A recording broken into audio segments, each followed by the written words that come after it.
Naked Empire by Terry Goodkind. Continuing on page 246. It was spring, a little more than 2 years ago, when we fell joyfully in love. Merrily and I spent time talking, holding hands, and when we could, sitting together, while among all the others. Among all the others, though, I only had eyes for Merrily. She only had eyes for me. When we were with others, it felt like we were alone in the world, Merrily and I. And the world belonged to us alone, that only we had the eyes to see all its hidden beauty. It is wrong to feel this way. To be so alone in our hearts is to be selfish, and to think our eyes can see so clearly is sinful pride. But we could not help ourselves. The trees blossomed just for us. The water in the streams burbled their music just for us. The moon rose for us alone. Owen slowly shook his head. You could not understand how it was, how we felt. I understand quite well how it was, Richard assured him in a quiet voice. Owen glanced up at Richard, then his gaze moved to Kaylin. She nodded to him that it was so. His brow twitched with wonder. He looked away then, perhaps, Kaylin thought, in guilt. Well, Owen said, going back to his story, I was the speaker of our town, the one who speaks what all decide that must be decided as being true. I also sometimes helped other people resolve questions of what is right according to the tenets of an advanced way of breathing. One raised his hand in a self-conscious manner. As I said, I once served my people as the wise one, so the people trusted me. Richard just nodded, not interrupting, even though Kaylin knew that he didn't quite understand the meaning of many of the details of what Owen was saying any more than she did. The gist of the story, though, was becoming all too clear. I asked Merrily if she would be my wife, if she would marry me and no other. She said that it was the happiest day of her life to be asked by me, for I said I wanted no other but her. It was the happiest day of my life when she said she would have me as her husband. Everyone was very pleased. Everyone loved us both and kept us sheltered in their arms for a long time to show their joy. As we sat together with everyone, we all talked about the plans for the wedding, and how much we would all be pleased that Merrily and I would be husband and wife and bring children among our people. Owen stared off in his thoughts. It seemed that he might have forgotten that he'd stopped speaking. So, was it a grand wedding? Richard finally prompted. Owen still stared off. The men of the order came. That was when we first realized that the seal that had protected our people since the beginning times had failed. There was no longer a barrier protecting us. Our empire was now naked to savages. Kaylin knew that what she had done had caused the boundary to fail, resulting in these people being defenseless. She had had no choice, but that didn't make it any easier to hear. They came to our town, where I was speaker. Our town, like others, has walls all around. Those who gave us our name, Bandakar, proclaimed that towns should be built such as this. It was wise of them to tell us this. The walls protect us from the beasts of the forests, make us safe, without having to harm any creatures. The men of the order set up a camp outside our walls. There was really no place for them to stay in the town. We have no accommodations to house so many people, because we never have great numbers of visitors from other towns. Worse, I was fearful of having such men as they looked sleeping under our roof with us. It was wrong to have such fear. It is my failing, not theirs, I know, but I had the fear. Since I was the speaker for my town, I went out to their camp with food and offerings. I was filled with my sinful failing of being afraid of them. They were big, some with long, dark, greasy, tangled hair, some with shaved heads, many with filthy beards of coarse hair, none of them with fair, sun-golden hair like our people. It was shocking to see them wearing hides of animals, leather plates, chains and metal, and straps with sharp studs. Hanging on their belts, they all carried vicious-looking implements, the likes of which I had never in my life imagined, but which I later learned were weapons. I told these strange men that they were welcome to share what we had, that we would honor them. I told them that they were invited to sit with us, to share their words with us. Everyone waited in silence, not wanting to say a word, as tears ran down Owen's face and dripped off his jaw. The men of the order did not sit with us. They did not share their words with us. Though I spoke to them, they acted as if I were not worthy of their recognition, other than to grin at me as if they intended to eat me. I sought to allay their fears, since it is the fear of others that causes hostility. I assured the men that we were peaceful and intended them no ill will. I told them that we would do our best to accommodate them among us. The man who was their speaker, a commander he called himself, spoke to me then. He told me that his name was Luchan. His shoulders were twice as wide as mine, even though he was no taller than me. This man, Luchan, said that he did not believe me. I was horrified to hear this. He said that he thought my people meant him harm. He accused us of wishing to kill his men. I was shaken that he would think such a thing of us, especially after I had told him of our open welcome to his men. I was shaken to know that I had done something to cause him to feel we were threatening to him and his men. I assured him of our desire to be peaceful with them.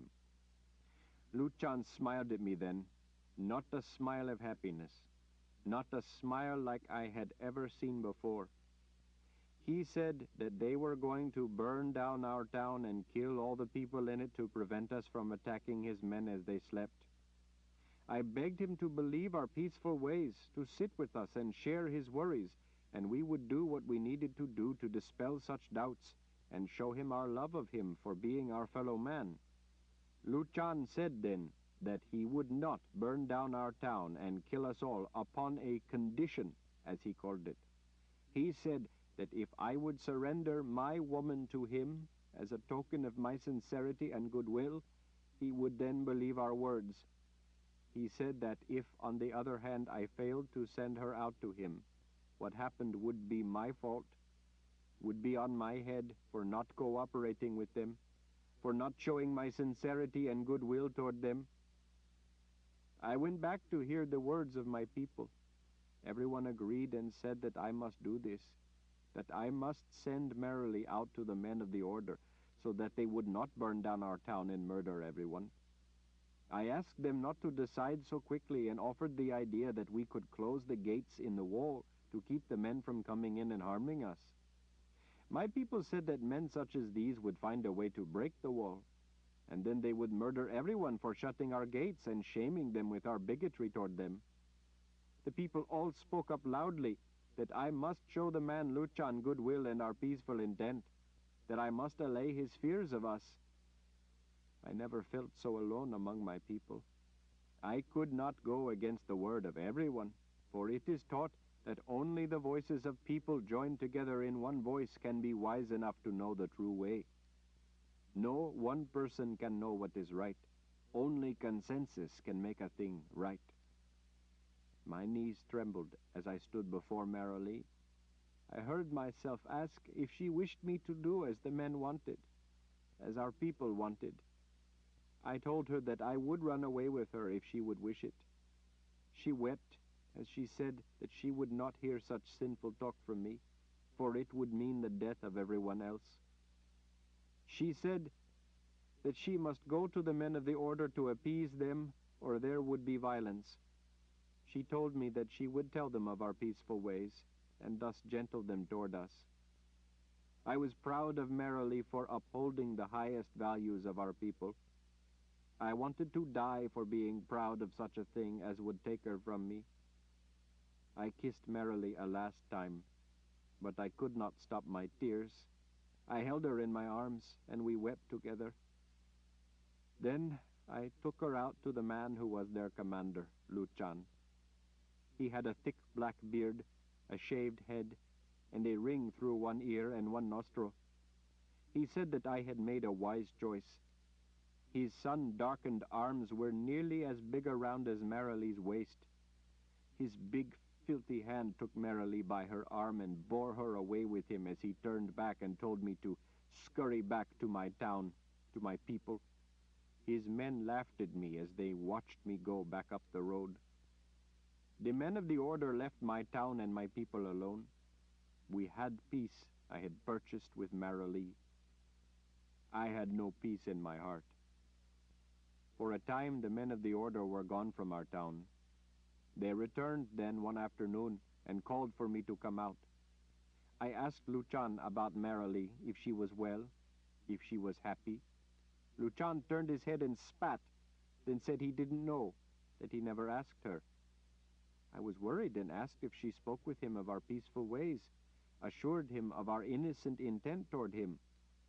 He said that when he was with women he wasn't much interested in them for their talking. He winked at me. Though I had never seen anyone wink in such a fashion, I knew his meaning.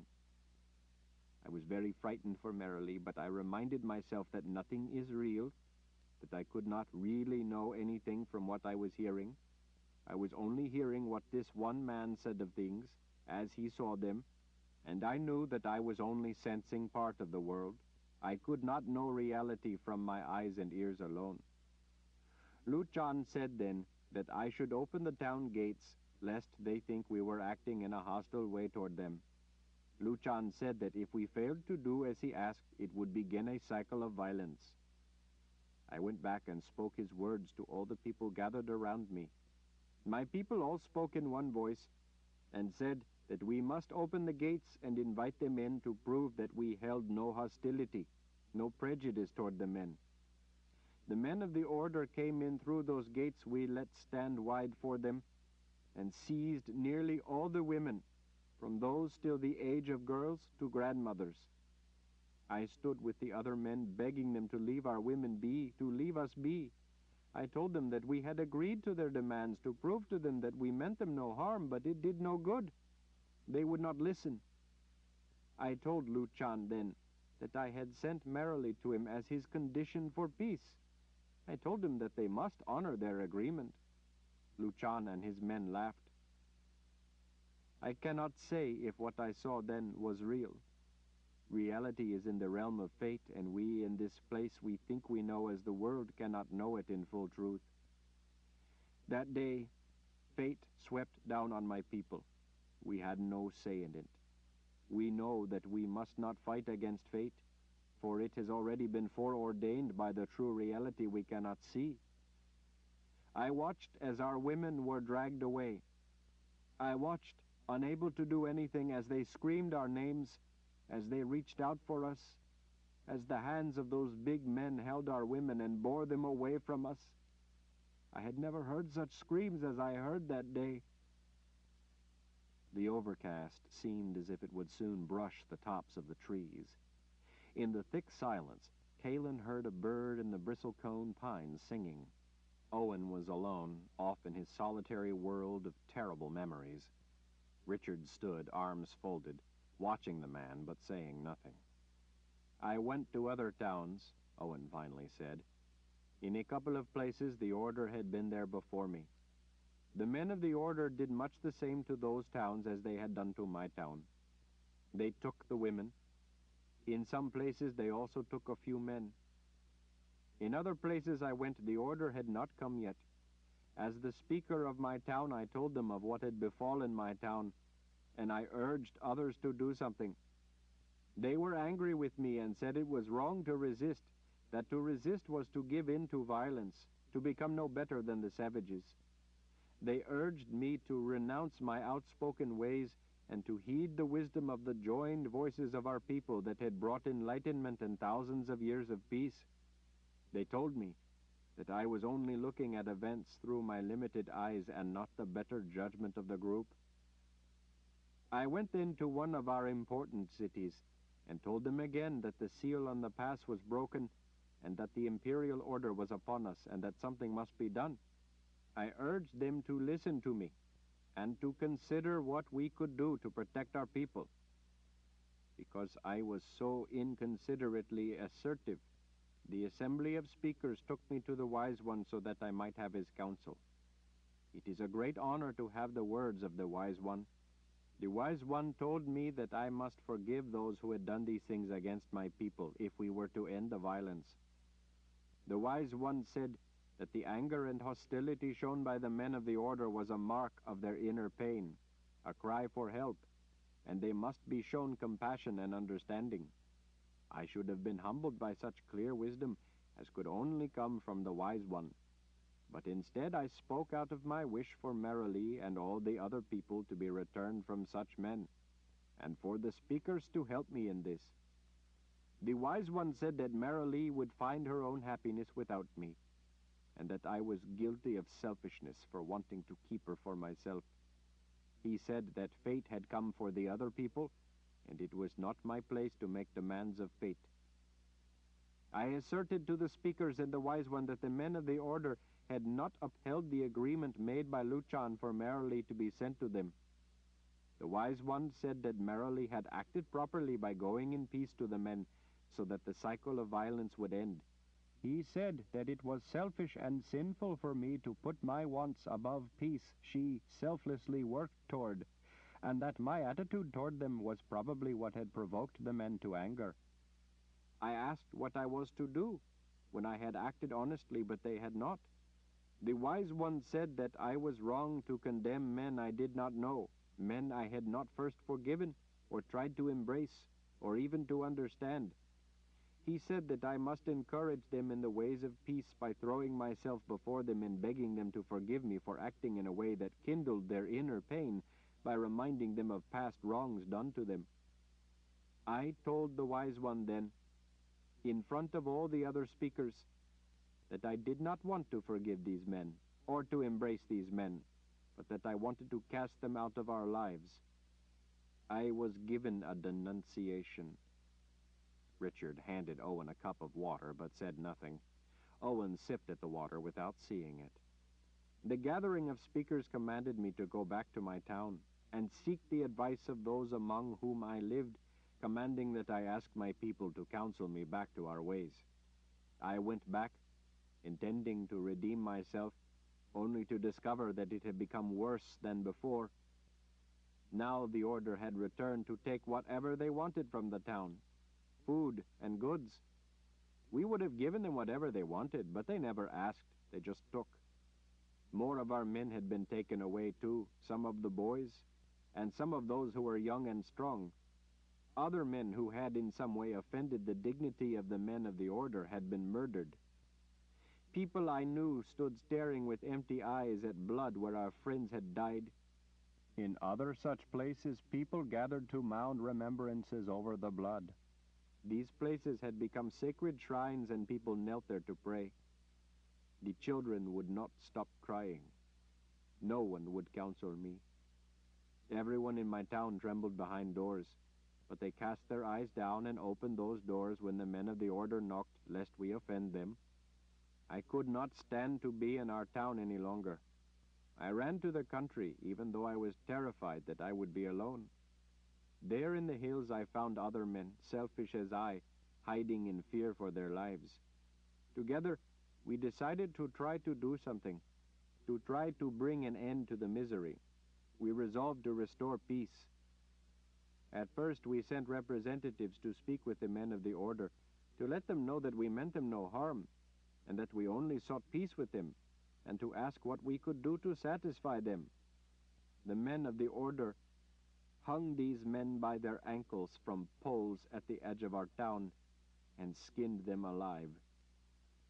I knew these men all my life, these men who had counseled me, advised me, broken fasts with me, sheltered me in their arms with joy when I had told them Merrilee and I wanted to be wed. The men of the order left these poor men to hang by their ankles as they screamed in agony in the hot summer sun, where the black-tipped races came and found them. I reminded myself that what I saw that day was not real, and that I should not believe such sights, that possibly my eyes were deceiving me as punishment for having improper thoughts, and that my mind could not possibly know if the sight was real or an illusion. Not every man that had gone to speak with the men of the order was killed. A few of our men were sent back to us with word from the order.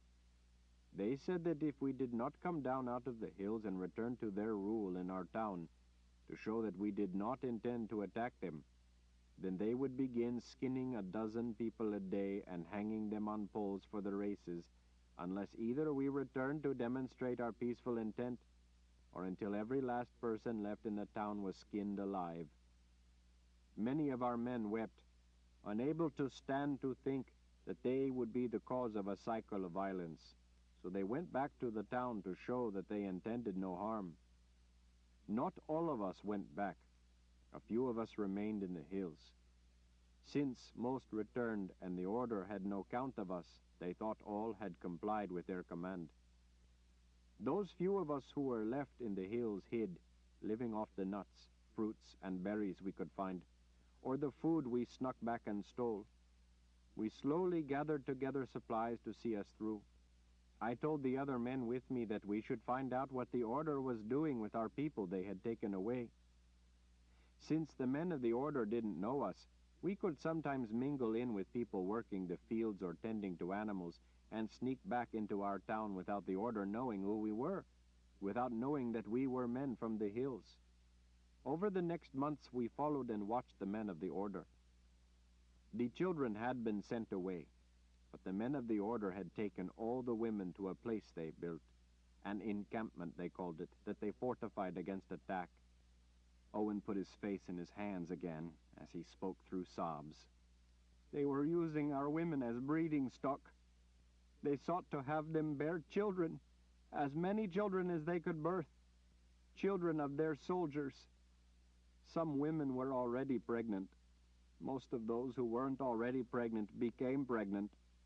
Over the next year and a half, many children were born.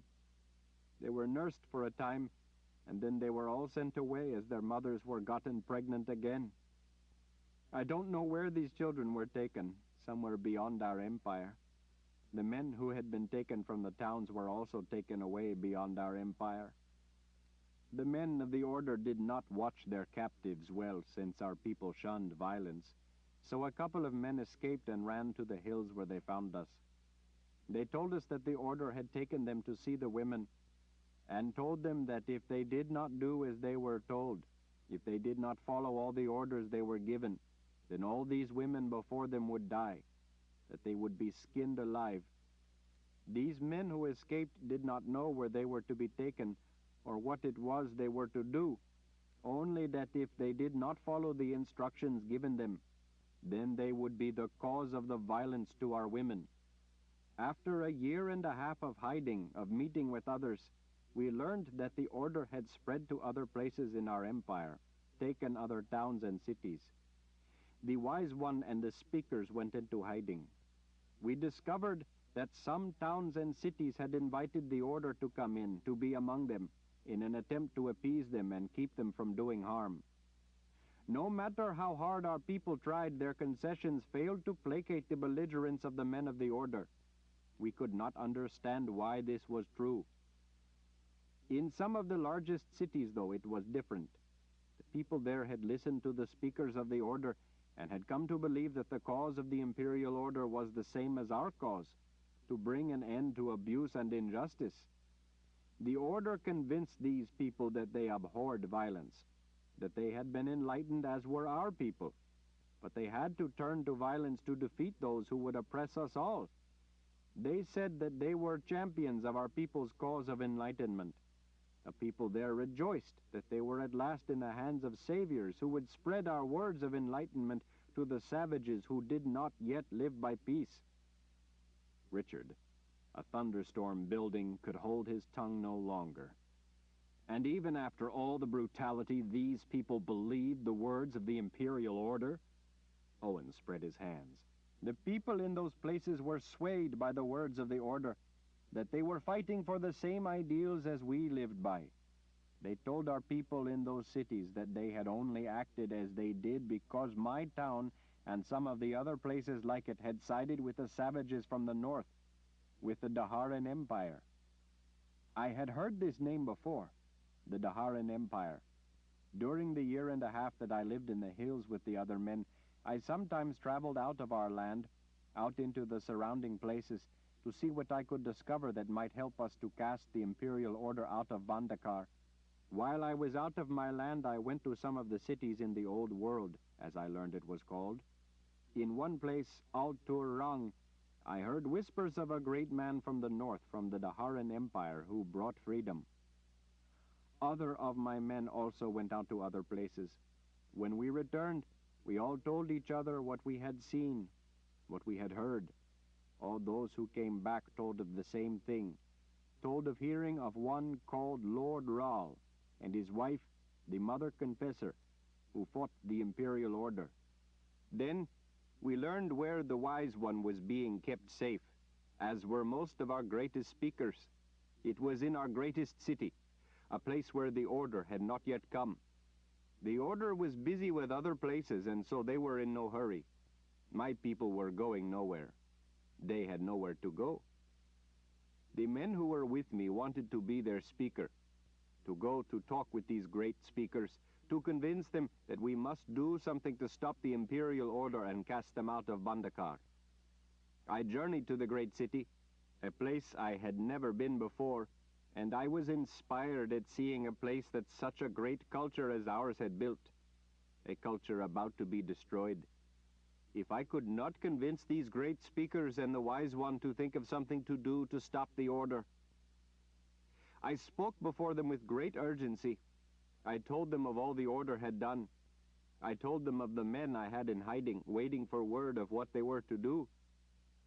The great speakers said that I cannot know the true nature of the order from what I and a few men have seen, that the imperial order was a vast nation, and we saw only a tiny speck of their people. They said that men cannot do such cruel acts as I described, because it would cause them to shrink back in horror before they could complete them. To prove it, they suggested that I try to skin one of them. I admitted that I could not, but I told them that I had seen the men of the order do this. The speakers scorned my insistence that it was real. They said, I must always keep in mind that reality is not for us to know. They said that the men of the imperial order were probably frightened that we might be a violent people, and simply wanted to test our resolve by tricking us into believing that the things I described were real, so that they could see how we reacted, if peace was really our way, or if we would attack them. The great speakers said then that I could not know if I really saw all the things I said, and that even if I did, I could not judge if they were for the bad or the good, that I was not the person to judge the reasons of men I did not know, that to do so would be to believe that I was above them, and to put myself above them would be an act of prejudiced hostility. I could only think of all the things I had seen, of the men with me who all agreed that we must convince the great speakers to act to preserve our empire. I could only see in my face the face of Luchan, and then I thought of Marilee in the hands of this man. I thought of the sacrifice she had made, and how her life was cast away into this horror for nothing. I stood up before the great speakers and screamed that they were evil.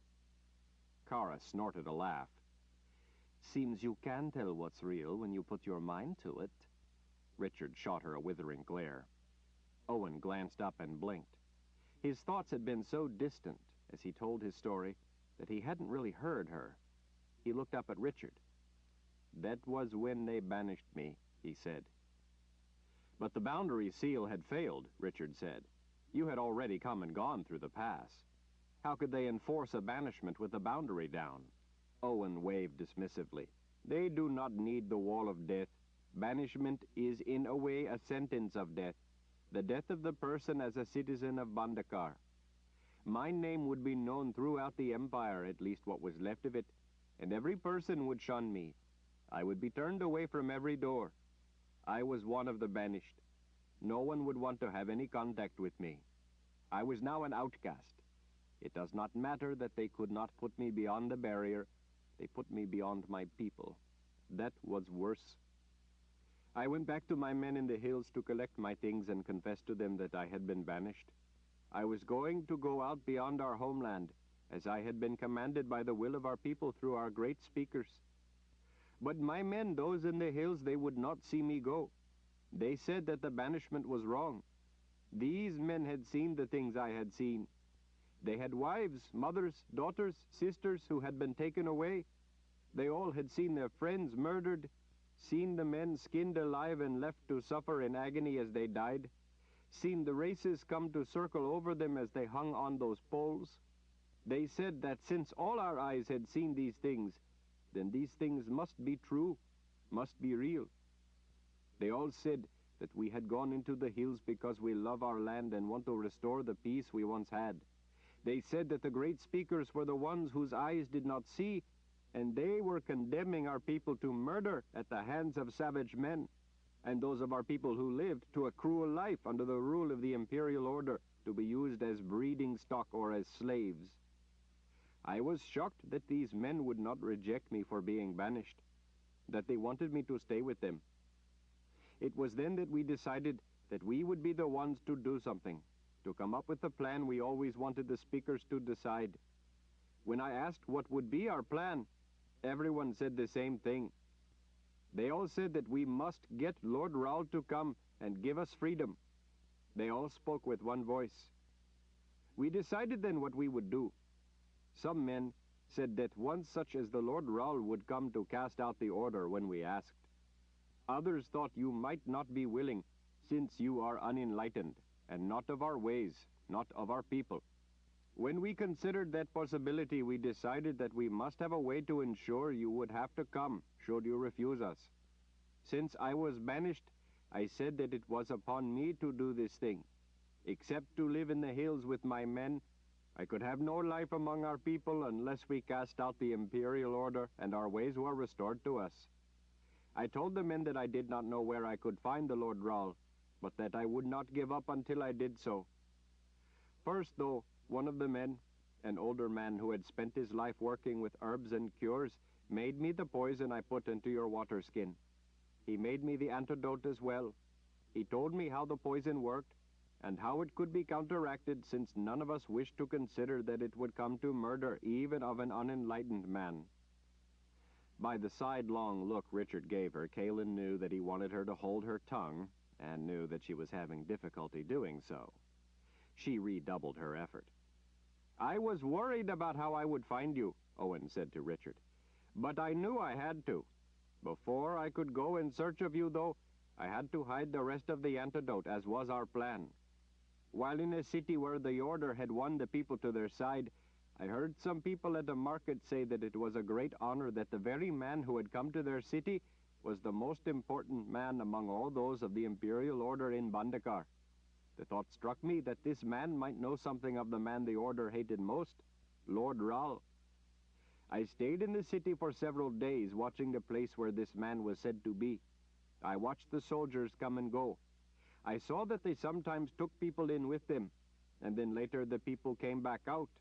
One day I saw people come back out and they did not appear to be harmed, so I made my way close to them to hear what they might say.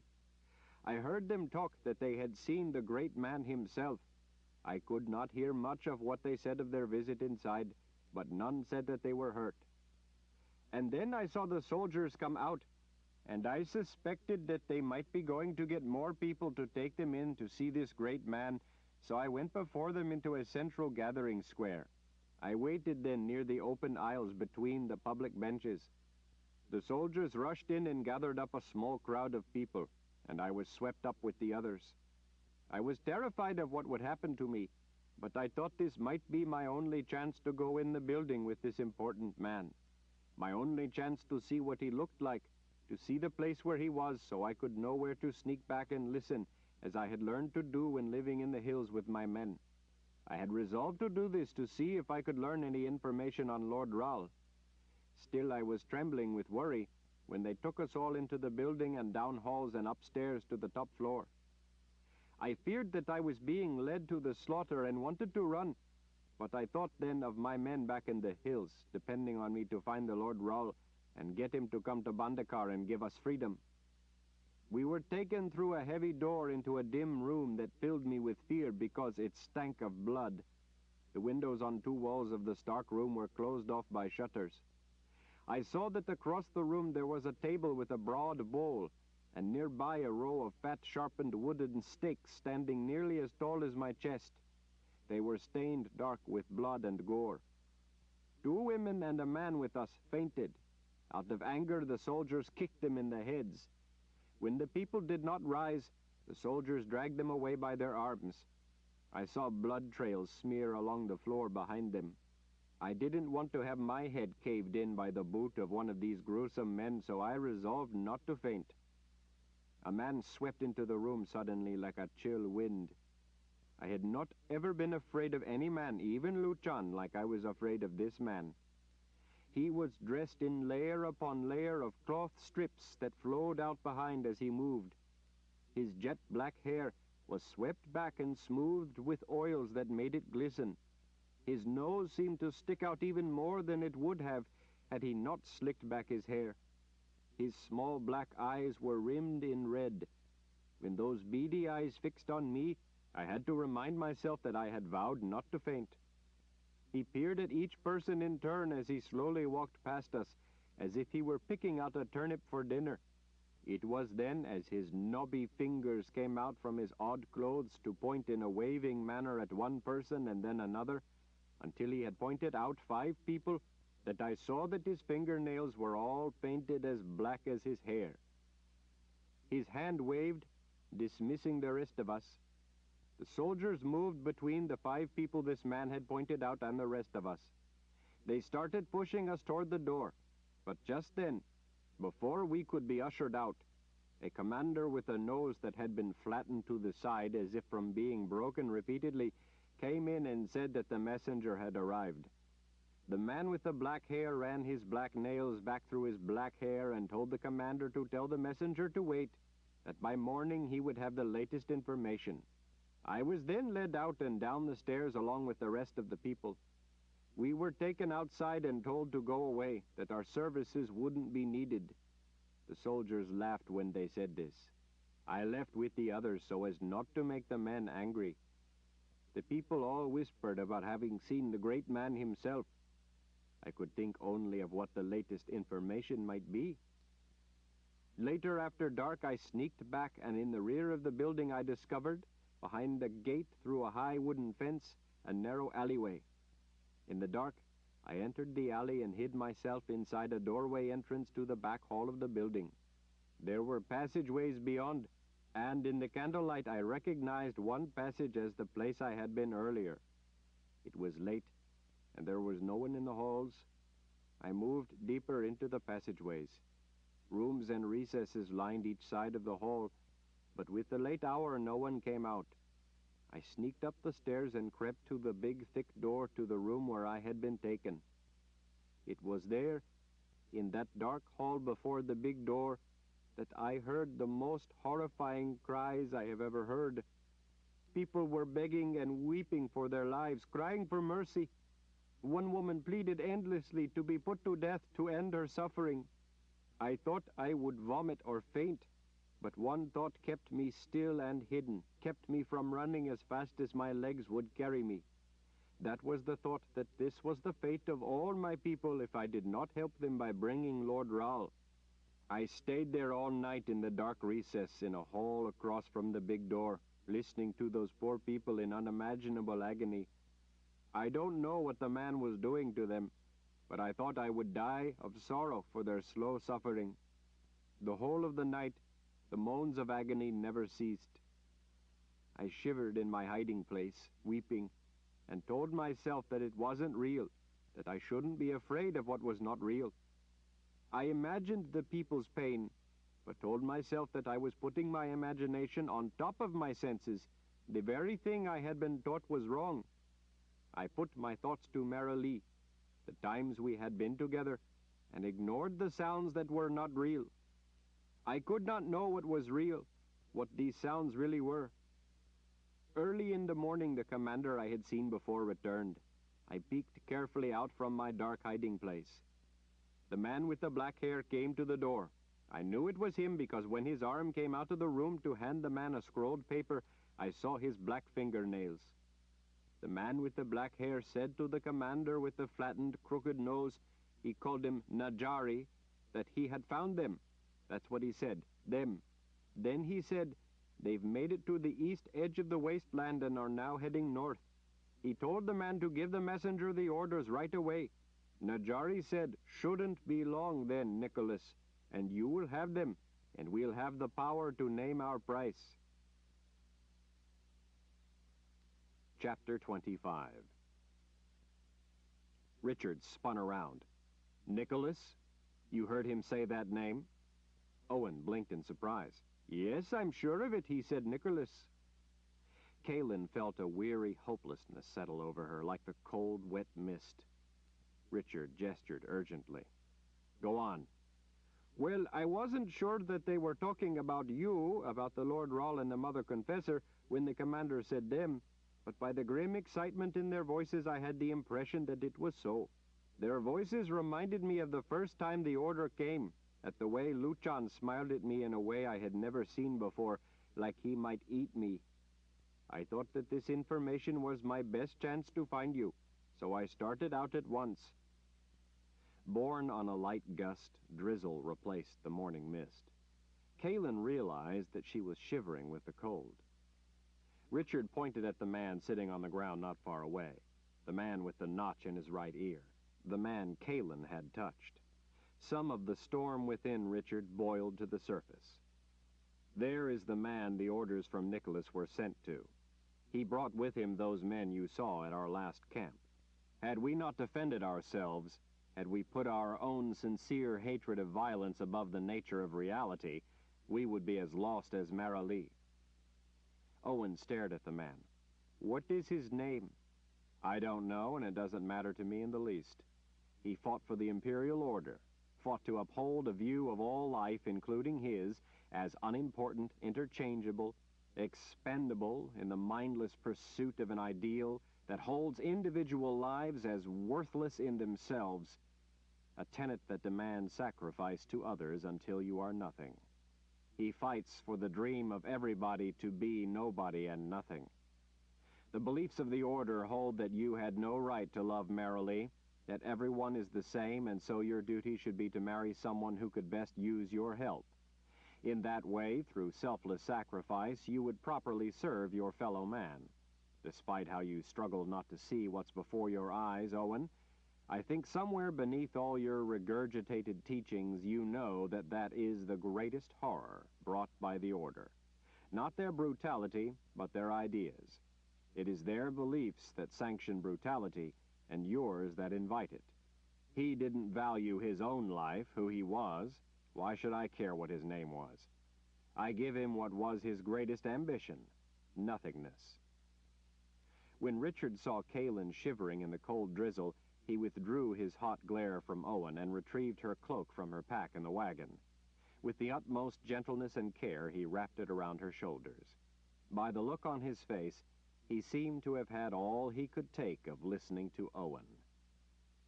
Kaelin seized his hand, holding it to her cheek for a moment.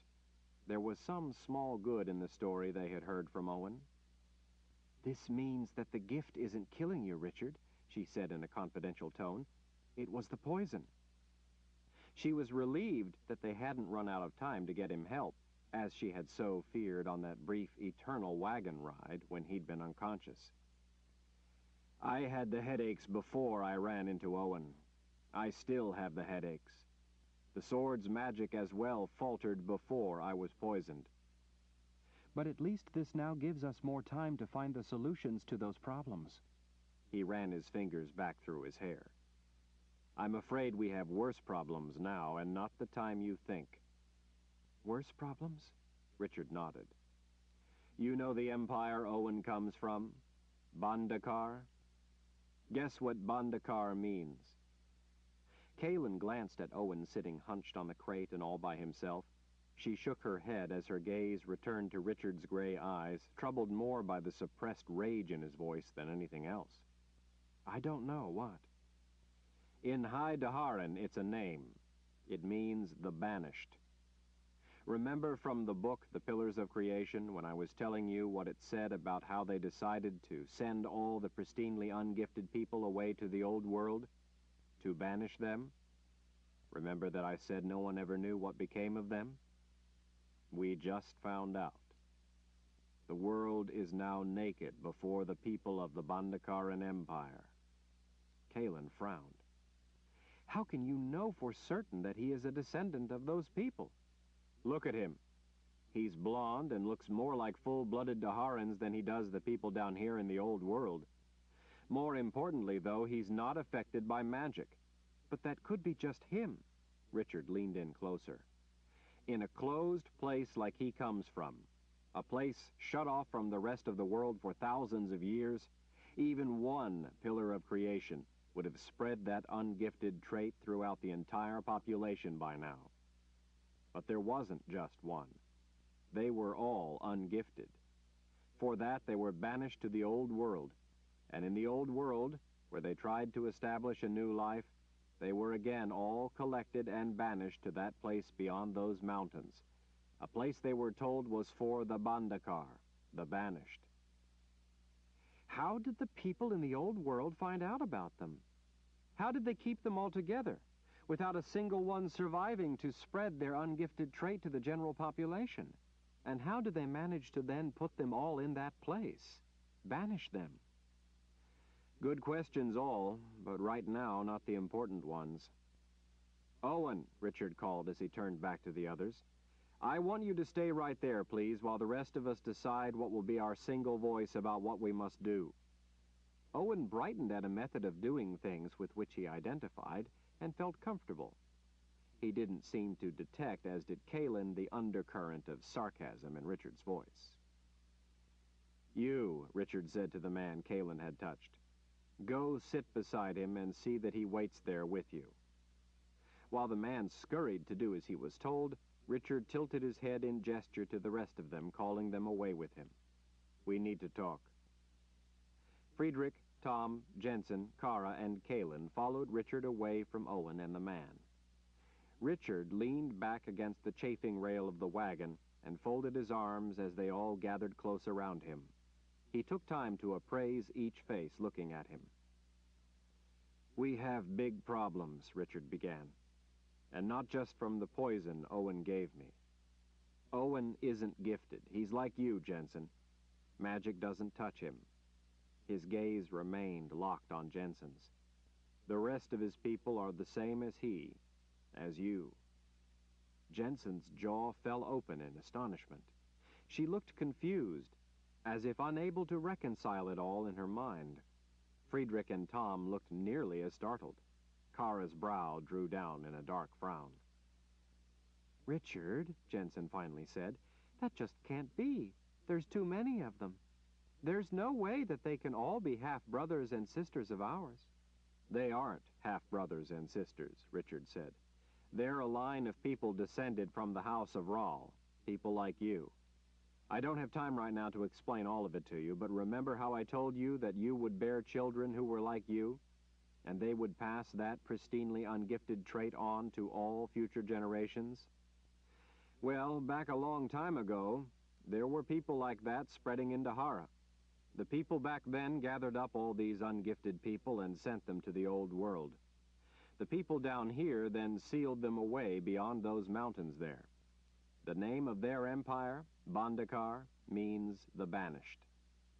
Jensen's big blue eyes filled with tears.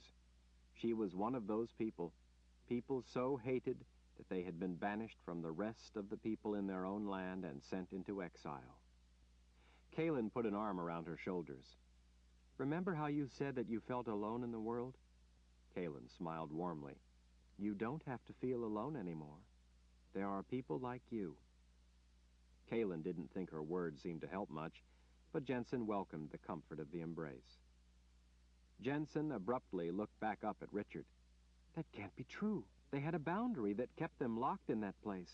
If they were like me, they wouldn't be affected by a boundary of magic. They could have come out of there any time they wished. Over all this time, at least some of them would have come out into the rest of the world. The magic of the boundary couldn't have held them back. I don't think that's true, Richard said. Remember when you saw the sand flowing sideways in that warning beacon that Sabar brought us? That was magic, and you saw it. That's right, Kalen said. If she's a pillar of creation, then how is such a thing possible? That's right, Jensen agreed. How could that be, if I'm truly ungifted? Her eyebrows went up.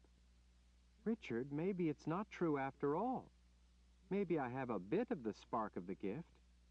Maybe I'm not really truly ungifted. Richard smiled. Jensen, you're as pure as a snowflake. You saw that magic for a reason. Nietzsche wrote us in her letter that the warning beacon was linked to the wizard who created it, linked to him in the underworld. The underworld is the world of the dead. That means that the statue functioned partly through subtractive magic, magic having to do with the underworld. You may be immune to magic, but you are not immune to death. Gifted or not, you are still linked to life, and thus death. That's why you saw some of the magic of the statue, the part relating to the advancement of death. The boundary was a place in this world where death itself existed. To go into that boundary was to enter the world of the dead. No one returns from the dead. If any pristinely ungifted person in Bandakar had gone into the boundary, they would have died. That was how they were sealed in. But they could banish people through the boundary, Jensen pressed. That would have to mean that the boundary didn't really affect them. Richard was shaking his head even as she was protesting. No, they were touched by death, the same as anyone. But there was a way left through the boundary, much like the one that once divided the three lands of the New World. I got through that boundary without being touched by it. There was a pass through it, a special hidden place to get through the boundary. This one was the same. Jensen wrinkled her nose. That makes no sense, then. If that was true, and it wasn't hidden from them, since they all knew of this passage through the boundary, then why couldn't they all just leave if they wanted to? How could it seal the rest of them in if they could send banished people through? Richard sighed, wiping a hand across his face. It looked to Kalen like he wished she hadn't asked that question. You know the area we passed a while back? Richard asked her. That place where nothing grew? Jensen nodded. I remember. Well, Sabar said he came through another one, a little to the north of here. That's right, Kalen said, and it ran toward the center of the wasteland, toward the pillars of creation, just like the one we saw. They had to be roughly parallel. Richard was nodding to what she was beginning to suspect. And they were to either side of the notch into Bandakar. They weren't very far apart. We're in that place right now, between those two boundaries. Friedrich leaned in. But Lord Rull, that would mean that if someone was banished from the Bandakaran Empire, when they emerged from that boundary, they would find themselves trapped between the walls of these two boundaries out here, and there wasn't much room between them. A person would have nowhere to go but... Friedrich covered his mouth as he turned west, looking off into the gloom. The pillars of creation, Richard finished with quiet finality. But, Jensen stammered, are you saying that someone made it that way? Made these two boundaries deliberately to force anyone who is sent out of the Bandakaran Empire to go into that place? The pillars of creation? Why? Richard looked into her eyes for a long moment. To kill them. Jensen swallowed. You mean, whoever banished these people wanted anyone they in turn sent out, anyone they exiled, to die? Yes, Richard said.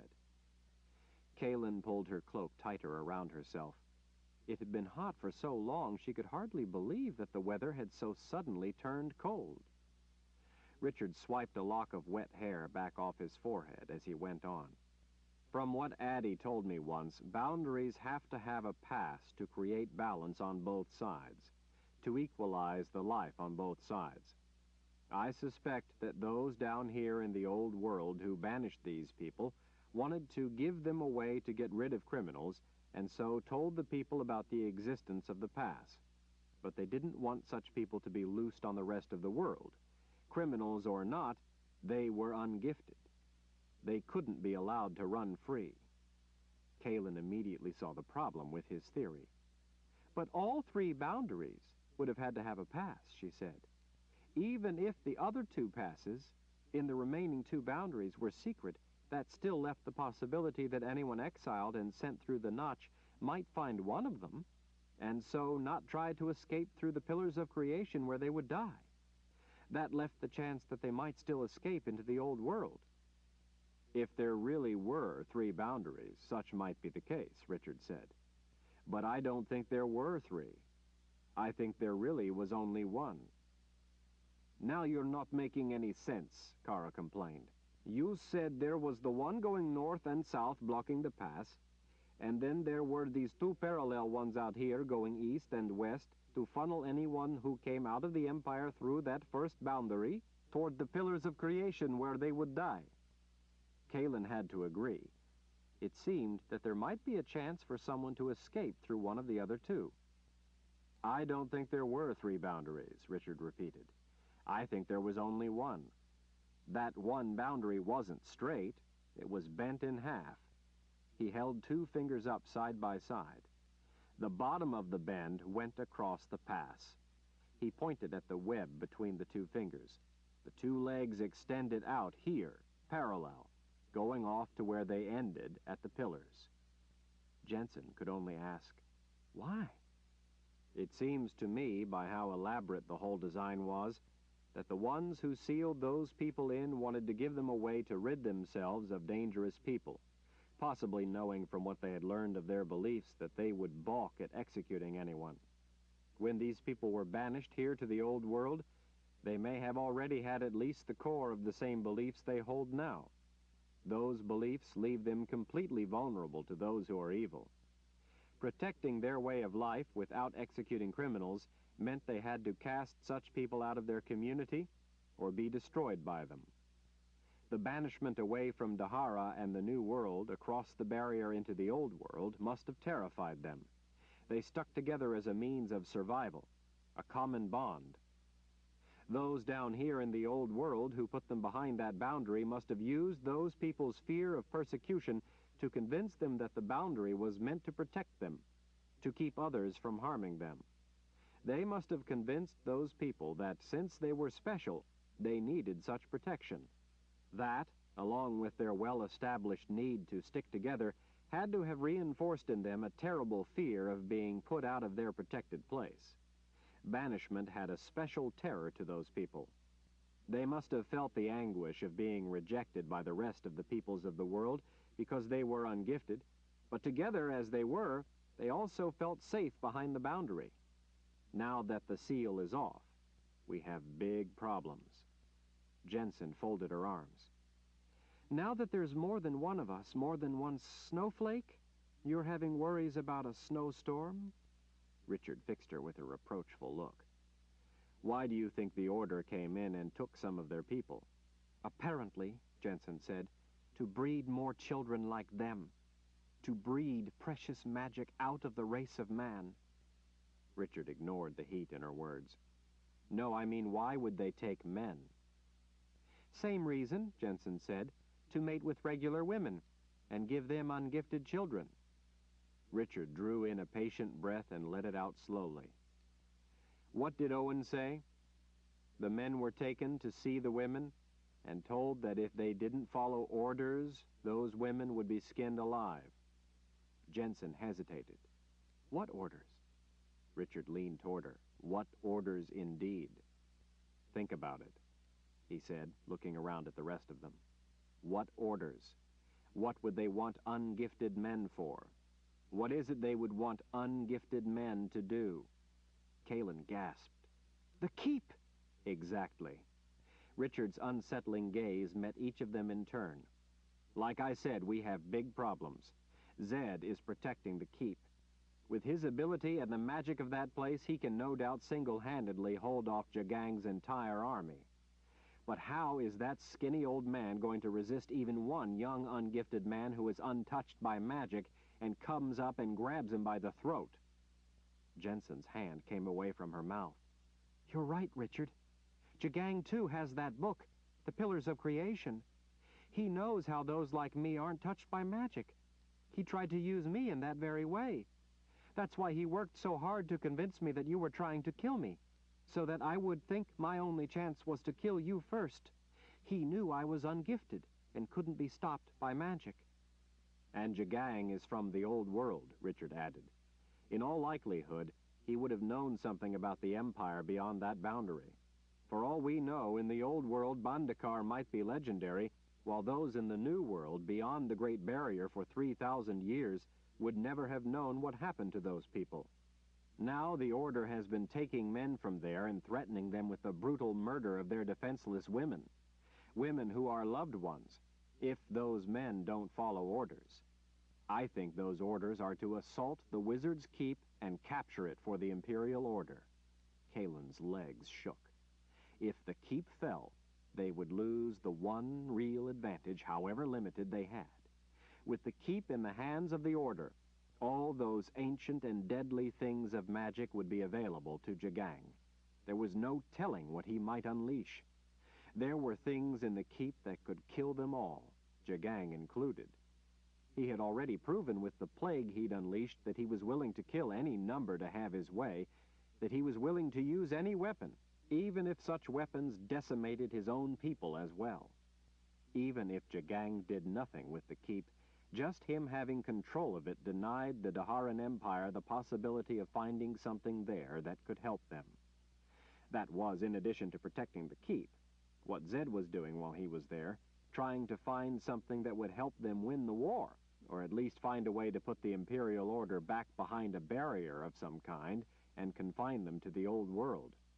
Without the Keep, their cause would likely be hopeless. Resistance would be nothing more than delaying the inevitable. Without the Keep on their side, all resistance to Jagang would eventually be crushed. His troops would pour into every part of the New World. There would be no stopping them. With trembling fingers, Kalen clutched her cloak closed. She knew what awaited her people, what it was like when the Imperial Order invaded and overpowered places. She had been with the army for nearly a year, fighting against them. They were like a pack of wild dogs. There was no peace with such animals after you. They would be satisfied only when they could tear you apart. Kalen had been to cities like Epinicia that had been overrun by Imperial Order soldiers. In a wild binge of savagery that went on for days, they had tortured, raped, and murdered every person trapped in the city, finally leaving it a wasteland of human corpses. None, no matter their age, had been spared. That was what the people of the New World had to look forward to. With enemy troops overrunning all of the New World, any trade that was not already disrupted would be brought to a standstill. Nearly all businesses would fail. The livelihood of countless people would be lost. Food would quickly become scarce and then simply unavailable at any cost. People would have no means of supporting themselves and their families. People would lose everything for which they had worked a lifetime. Cities, even before the troops arrived, would be in a destructive panic. When the enemy troops arrived, most people would be burned out of their homes, driven from their cities and their land. Jagang would steal all supplies of food for his troops and give conquered land to his favored elite.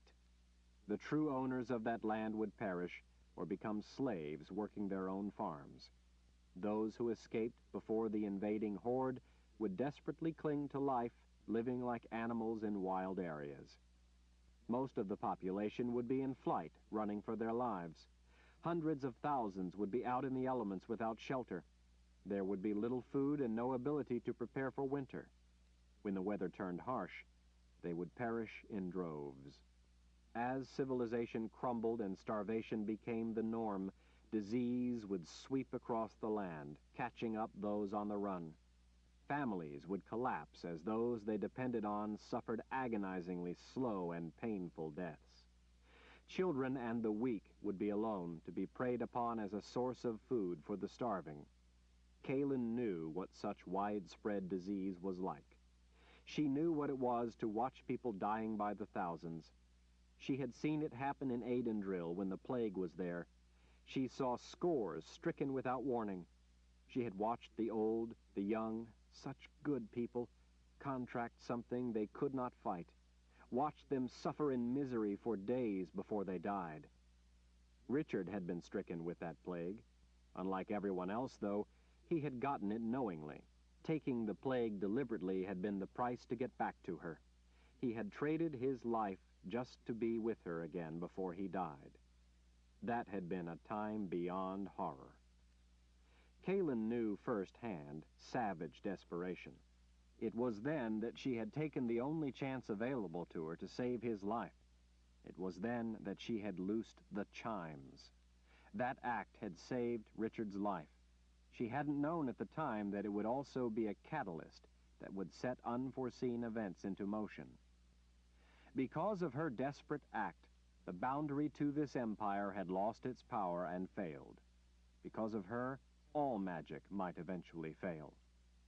Now, because of that boundary failing, the Wizards' Keep, their last bastion to work a solution against the Order, was in terrible jeopardy. Kaelin felt as if it was all her fault. The world was on the brink of destruction. Civilization stood at the threshold of obliteration in the name of the Order's mindless idea of a greater good. The Order demanded sacrifice to that greater good. What they were determined to sacrifice was reason, and therefore civilization itself. Madness had cast its shadow across the world and would have them all. They now stood in the edge of the shadow of a dark age. They were all on the eve of the end times. Kaelin couldn't say that, though. She couldn't tell them how she felt. She dared not reveal her despair. "Richard, we simply can't allow the Order to capture the keep." Kaelin could hardly believe how calm and determined her voice sounded. She wondered if anyone else would believe that she thought they still stood a chance. "We have to stop them." "I agree," Richard said. He sounded determined, too. She wondered if he saw in her eyes the true depths of her despair. "First," he said, "the easy part. Nietzsche and Victor. We have to tell them that we can't come now. Victor needs to know what we would say to him. He will need to know that we agree with his plans, that he must proceed, and that he can't wait for us. We've talked with him, he knows what to do. Now he must do it, and Priska must know that he has to help. Nietzsche needs to know where we're going. She needs to know that we believe we've discovered the cause of the warning beacon. She has to know where we are." He left unsaid that she had to come to help him if he couldn't get to her because his gift was killing him. "She needs to know, too," Richard said, "that we only had a chance to read part of her warning about what Jagang was doing with the Sisters of the Dark and creating weapons out of people." Everyone's eyes widened. They hadn't read the letter. "Well," Kaelin said, "with all the other problems we have, at least that's one we won't have to deal with for now." "We have that much on our side," Richard agreed. He gestured to the man watching, the man waiting for Kaelin to command him. "We'll send him to Victor and Nietzsche so they will know everything." "And then what?" Kara asked. "I want Kaelin to command him that when he's finished with carrying out that part of his orders, he's then to go north and find the Imperial Order army. I want him to pretend to be one of them to get close enough to assassinate Emperor Jagang." Kaelin knew how implausible such a scheme was. By the way everyone stared in astonishment, they had a good idea, too. "Jagang has layers of men to protect him from assassination," Jensen said. "He's always surrounded by special guards. Regular soldiers can't even get close to him." "Do you really think he has any chance at all to accomplish such a thing?" Kaelin asked. "No," Richard admitted. "The Order will most likely kill him before he can get to Jagang. But he will be driven by the need to fulfill your orders. He will be single-minded. I expect he will be killed in the effort, but I also suspect he will at least make a good attempt of it. I want Jagang to at least lose some sleep knowing that any of his men might be assassins. I want him to worry that he will never know who might be trying to kill him. I don't want him ever to be able to sleep soundly. I want him to be haunted by nightmares of what might be coming next, of who among his men might be waiting for an opening." Kaelin nodded her agreement. Richard appraised the grim faces waiting for the rest of what he had to say. "Now to the important part of what must be done. It's vital we get to the keep and warn Zed. We can't delay. Jagang is ahead of us in all this. He's been planning and acting, and we never realized what he was up to. We don't know how soon those ungifted men might be sent north. We haven't a moment to lose." "Lord Rahl," Kara reminded him, "you have to get to the antidote before time runs out. You can't go running off to the keep to... Oh, no. Now, you just wait a minute. You're not sending me to the keep again. I'm not leaving you at a time like this. At the time when you're next to defenseless, I won't hear of it, and I won't go." Richard laid a hand on her shoulder. "Kara, I'm not sending you, but thanks for offering." Kara folded her arms and shot him a fiery scowl. "We can't take the wagon up into Bandakar. There's no road." "Lord Rahl," Tom interrupted, "without magic you'll need all the steel you have." He sounded only slightly less emphatic than Kara had. Richard smiled. "I know, Tom, and I agree. It's Friedrich who I think must go." Richard turned to Friedrich. "You can take the wagon. An older man by himself will raise less suspicion than would any of the rest of us. They won't see you as a threat. You will be able to make better time with the wagon, and without having to worry that the order might snatch you and put you in the army. Will you do it, Friedrich?" Friedrich scratched his stubble. A smile came to his weathered face. "I guess I'm at last being called upon to be a boundary warden of sorts." Richard smiled with him. "Friedrich, the boundary has failed. As the Lord Rahl, I appoint you to the post of boundary warden, and ask that you immediately undertake to warn others of the danger come from out of that boundary." Friedrich's smile departed as he put a fist to his heart in salute and solemn pledge. Chapter 26. Somewhere back in a distant room where his body waited, Nicholas heard an insistent noise. He was absorbed in the task at hand, so he ignored the sound. The light was fading, and although light helped to see, darkness would not hinder eyes such as he used. Again he heard the noise. Indignant that the sound kept calling him, kept annoying him, kept demanding his attention, he returned to his body. Someone was banging a fist on the door. Nicholas rose from the floor where his body sat cross-legged, taking his body with him. It was always, at first, disorienting to have to be in his body again, to be so limited, so confined. It felt awkward to have to move it about, to use his own muscles, to breathe, to see, to hear with his own senses. The knock came again.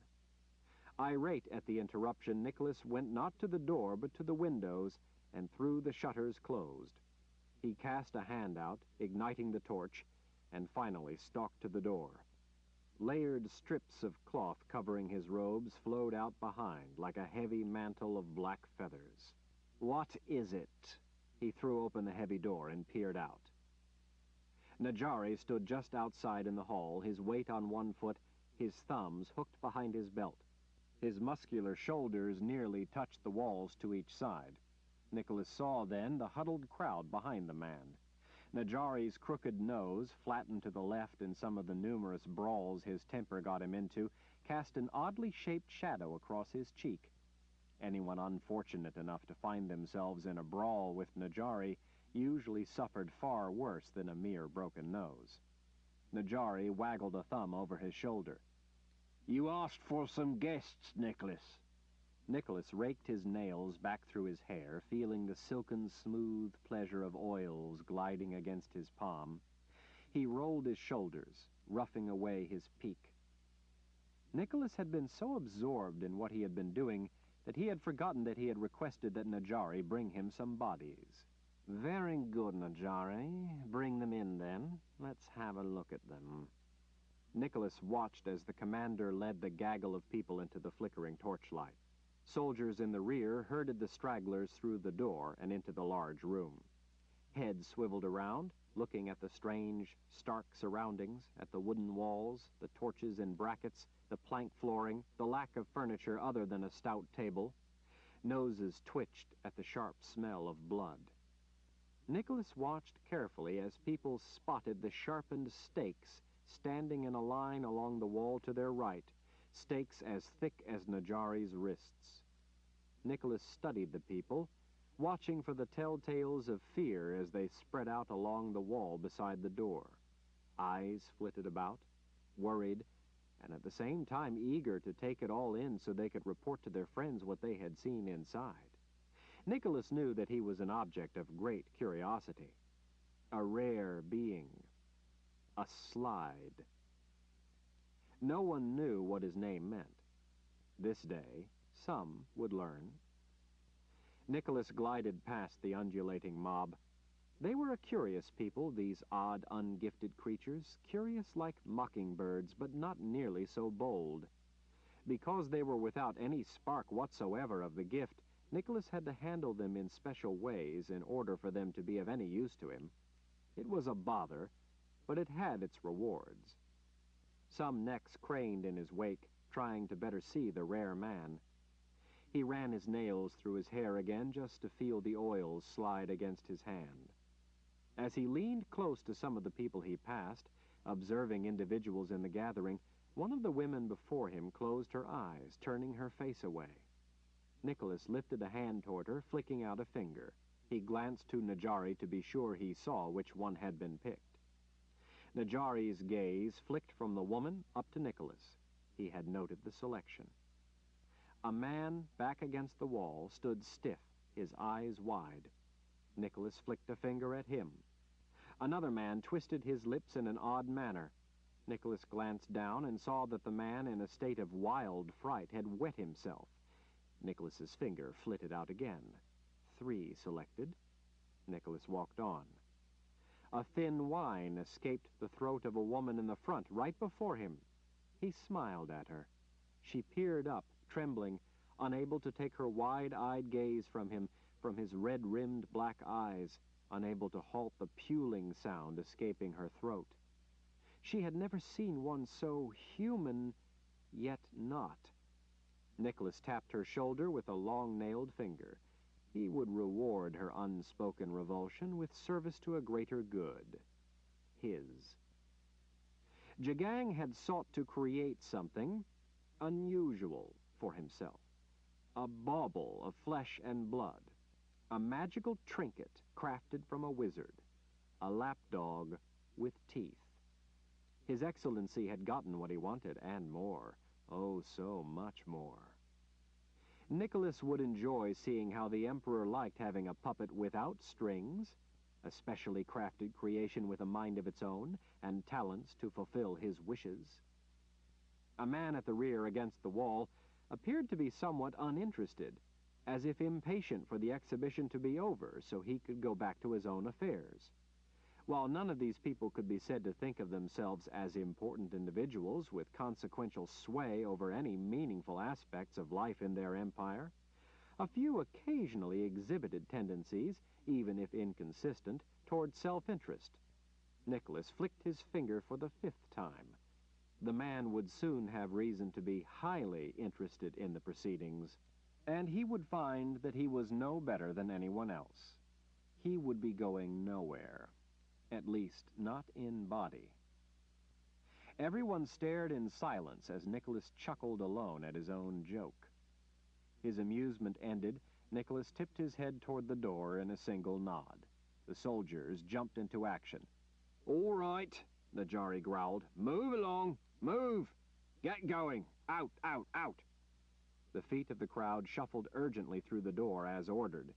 Some people cast worried glances back over their shoulders at the 5 Najari had cut out of the flock. Those 5 were shoved back when they sought to stay with the rest. A stiff finger to the chest backed them up as effectively as would a club or a sword. "Don't cause any trouble," Najari warned, "or you will be making trouble for the others." The 5 remained huddled close to one another, rocking nervously side to side like a covey of quail before a bird dog. When the soldiers had driven the rest of the people out, Najari closed the door and stood before it, hands clasped behind his back. Nicholas returned to the windows, opening the shutters on the west wall. The sun was down, leaving a red slash across the sky. Soon they would be on the wing, on the hunt. Nicholas would be with them. Casting an arm back without needing to turn to look, he doused the torch. The flickering light was a distraction during this cusp of time, the transient twilight that was so fragile, so brief. He would need the light, but at the moment he wanted only to see the sky, to see the glorious, unbounded sky. "Are we going to be able to leave soon?" one of the people asked in a timid squeak. Nicholas turned and peered at them. Najari's eyes revealed which one had spoken. Nicholas followed his commander's gaze. It was one of the men, the one who had been impatient to leave, of course. "Go?" Nicholas asked as he swept in close to the man. "You wish to go?" The man stood with his back bent, leaning away from Nicholas. "Well, sir, I was only wondering when we would be going." Nicholas stooped in even more, peering deeply into the man's eyes. "Wonder in silence," he hissed. Returning to the windows, Nicholas rested his hands on the sill, his weight on his arms, as he breathed in deeply the gathering night while taking in the sweep of crimson sky. Soon he would be there, be free. Soon he would soar as no one else but he could. Impulsively, he sought them. Eyes bulging with the effort, he cast his senses where none but his could go. "There!" he screeched, throwing his arm out, pointing a long black nail at what none but he could see. "There! One has taken to wing." Nicholas spun around, strips of cloth lifting, floating up. Panting through a rush of fluttering excitement, he gazed at the eyes staring at him. They could not know. They could not understand one such as he, understand what he felt, what he needed. He hungered to be on the hunt, to be with them, ever since he had imagined such a use for his ability. He had reveled in the experience, dedicating himself to it as he learned his new abilities. He had been off with those glorious creatures as often as he could afford the time, ever since he had come here and discovered them. How ironic it now seemed that he had resisted. How odd that he once had feared what those gruesome women, those sisters of the dark, had conspired to do to him, what they had done to him. His duty, they had called it. Their vile magic had cut like a red-hot blade through him. He had thought his eyes might burst from his head from the pain that had seared through him. Tied spread-eagled to stakes in the ground in the center of their wicked circle, he had dreaded what they were going to do to him. He had feared it. Nicholas smiled. Hated it, even. He had been afraid because of the pain of what they were doing to him, and the even greater pain of not knowing what more they intended to do to him. His duty, they had called it, to a greater good. His ability bore responsibilities, they had insisted. He watched through glazed eyes as Najari bound the hands of the 5 people behind each of their backs. "Thank you, Najari," he said when the man had finished. Najari approached. "The men will have them by now, Nicholas. I told them to send enough men to ensure that they would not escape." Najari grinned at the prospect. "There's no need to worry. They should all be on their way back to us." Nicholas narrowed his eyes. "We will see. We will see." He wanted to see it himself, with his own vision, even if his own vision was through another's eyes. Najari yawned on his way to the door. "See you tomorrow then, Nicholas." Nicholas opened his mouth wide, mimicking the yawn, even though he didn't yawn. It felt good to stretch his jaws wide. Sometimes he felt trapped inside himself, and he wanted out. Nicholas closed the door behind Najari and bolted it. It was a perfunctory act, done more to add to the aura of peril than out of necessity. Even with their hands tied behind their backs, these people could, together, probably overpower him, knock him down, and kick in his head, if nothing else. But for that, they would have to think, to decide what they ought to do and why, to commit to act. Easier not to think, easier not to act. Easier to do as you are told. Easier to die than to live. Living took effort, struggle, pain. Nicholas hated it. Hate to live, live to hate, he said to the silent, ghostly white faces watching him. Out the window, the streaks of clouds had gone dark gray as the touch of the sun passed beyond them and night crept in to embrace them. Soon he would be among them. He turned back from the window, taking in the faces watching him. Soon they would all be out there, among them. Page 283. Chapter 27. Nicholas seized one of the nameless men. Powered by muscles crafted of the sister's dark art, he hoisted the man into the air. The man cried out in surprise at being lifted so easily. He struggled hesitantly against muscle he would not be able to resist, were he even to put daring into it. These people were immune to magic, or Nicholas would have used his power to easily lift them aloft. Absent the necessary spark of the gift, they had to be manhandled. It made little difference to Nicholas. How they got to the stakes was unimportant. What happened to them once there was all that mattered. As the man in his arms cried out in terror, Nicholas carried him across the room. The other people withdrew into a far corner. They always went to the far corner, like chickens about to be dinner. Nicholas, his arms around the man's chest, lifted him high in the air, judging the distance and angle as he raced ahead. The man's eyes went wide, his mouth doing likewise. He gasped with the shock, then grunted as Nicholas, hugging the man tight in his arms, drove him down onto the stake. The man's breath came in short, sharp gasps as the sharpened stake penetrated up through his insides. He went still in Nicholas's powerful arms, fearing to move, fearing to believe what was happening to him, fearing to know it was true, trying to deny to himself that it could be true. Nicholas straightened to his full height before the man. The man's back was as straight and stiff as a board as he sat impaled on the sharpened stake. His eyebrows pushed his sweat-beaded brow up in furrows as he writhed in slow agony, his legs trying to touch the ground that was too far away. Into that confusion of sensation, Nicholas reached out with his mind, at the same time clawing his hands before the man with the effort as he slid his own being, his own spirit, into the core of this living creature, slid into this man's open mind, into the cavernous cracks between his abrupt and disconnected thoughts, there to feel his agony and fright, there to take control. Once he had slipped his own mind in there with this man, seeped through his consciousness, Nicholas drew his essence out and into himself.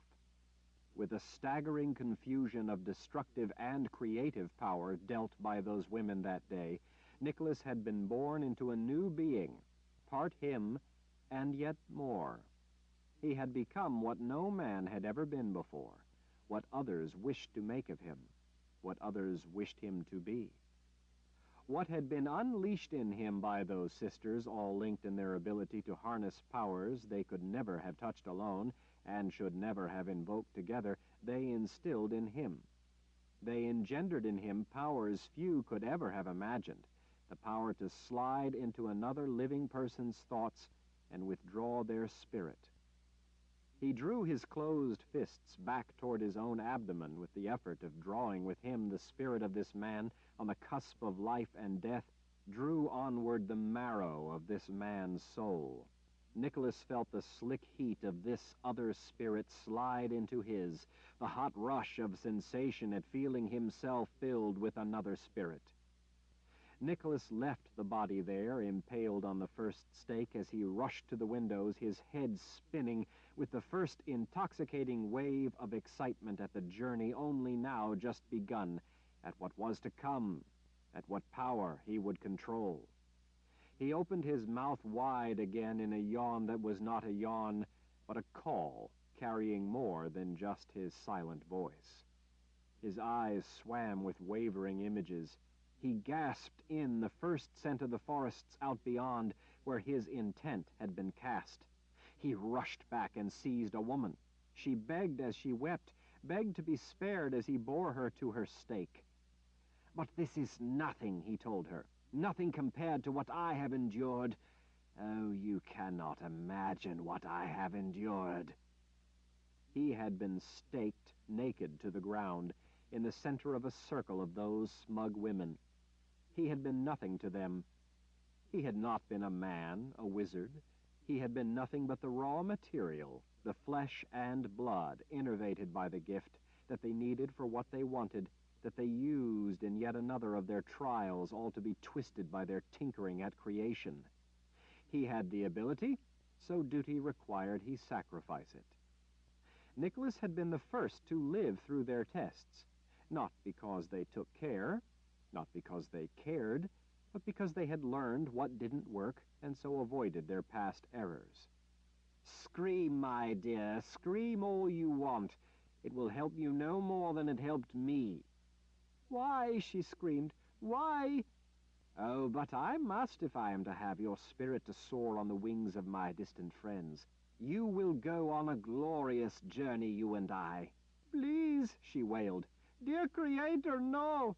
"Oh, yes, dear Creator," he mocked. "Come and save her, like you came and saved me." Her wailing did her no good. His hadn't either. She had no idea how immeasurably worse his agony had been than hers would be. Unlike her, he had been condemned to live. "Hate to live, live to hate," he murmured in a comforting whisper. "You will have the glory and the reward that is death." He drove her down onto the stake. He reckoned her not far enough onto the stake and shoved her down another 6 inches until he judged it deep enough within her, deep enough to produce the necessary pain and terror, but not deep enough to lance anything inside that would kill her right off. She thrashed, trying desperately, hands helpless behind her back, to somehow remove herself. He was only dimly aware of her cries, her worthless words. She thought they might somehow make a difference. Pain was his goal. Their complaints of it only confirmed that he was achieving his goal. Nicholas stood before the woman, hands clawed, as he slid his own spirit through her sundered thoughts and into the core of her being. With mental strength far superior to his physical strength, he pulled her back. He gasped as he felt her spirit slide into his. For now he slipped those spirits out of tortured, dying bodies while those spirits existed in the netherworld, between the worldly form they knew was lost to them, but still alive, and the world of the dead, already calling them in from beyond. Life could no longer hold them, but death could not yet have them. In that time of spiritual transition, they were his, and he could use those spirits for things only he could imagine. And he had not yet really even begun to imagine. Such ability as he possessed was not something that could be taught by another. There was no other but he. He was still learning the extent of his powers, the things he could do with the spirit of another. He had only scratched the surface. Emperor Jagang had sought to create something akin to himself, a dream walker, a brother of sorts, one who could enter another's mind. He had gotten far more than he could have ever have imagined. Nicholas didn't simply slide into another's thoughts as Jagang did. He could slide into their very soul and draw their spirit back into himself. The sisters hadn't counted on that aberration of their tinkering with his ability. Rushing to the window, his mouth pulled open as wide as it would go in a yawn that wasn't a yawn. The room swam behind him. It was only partly there now. Now he was beginning to see other places, glorious places, see them with new vision, with spirits no longer bound to their paltry bodies. He rushed to the third person, no longer aware even if they were man or woman. Their soul was all that mattered, their spirit. He drove them onto a stake with urgent effort, slid into them and drew their spirit into his, shuddering with the power of it entering him. He rushed to the window again, opening wide his mouth again, twisting his head side to side again with the thrill of it, the slick, silken, sliding ecstasy of it, the loss of physical orientation, the exultation of being above his corporeal existence, the former bounds of his mere worldly form, carried aloft not simply with his own efforts, but by the spirits of others that he had freed from their bodies. What a glorious thing it was! It was almost like the joy he imagined death would be. He seized the fourth weeping person and with delirious expectation ran with them across the room to the stakes, to the fourth stake, and drove them screaming onto it. As he lurched back from them, he thrust himself into their wildly racing, confused, swirling thoughts and took what was there for the taking. He took their spirit into himself. When he controlled a person's spirit, he controlled their very existence. He became life and death for them. He was their savior, their destroyer.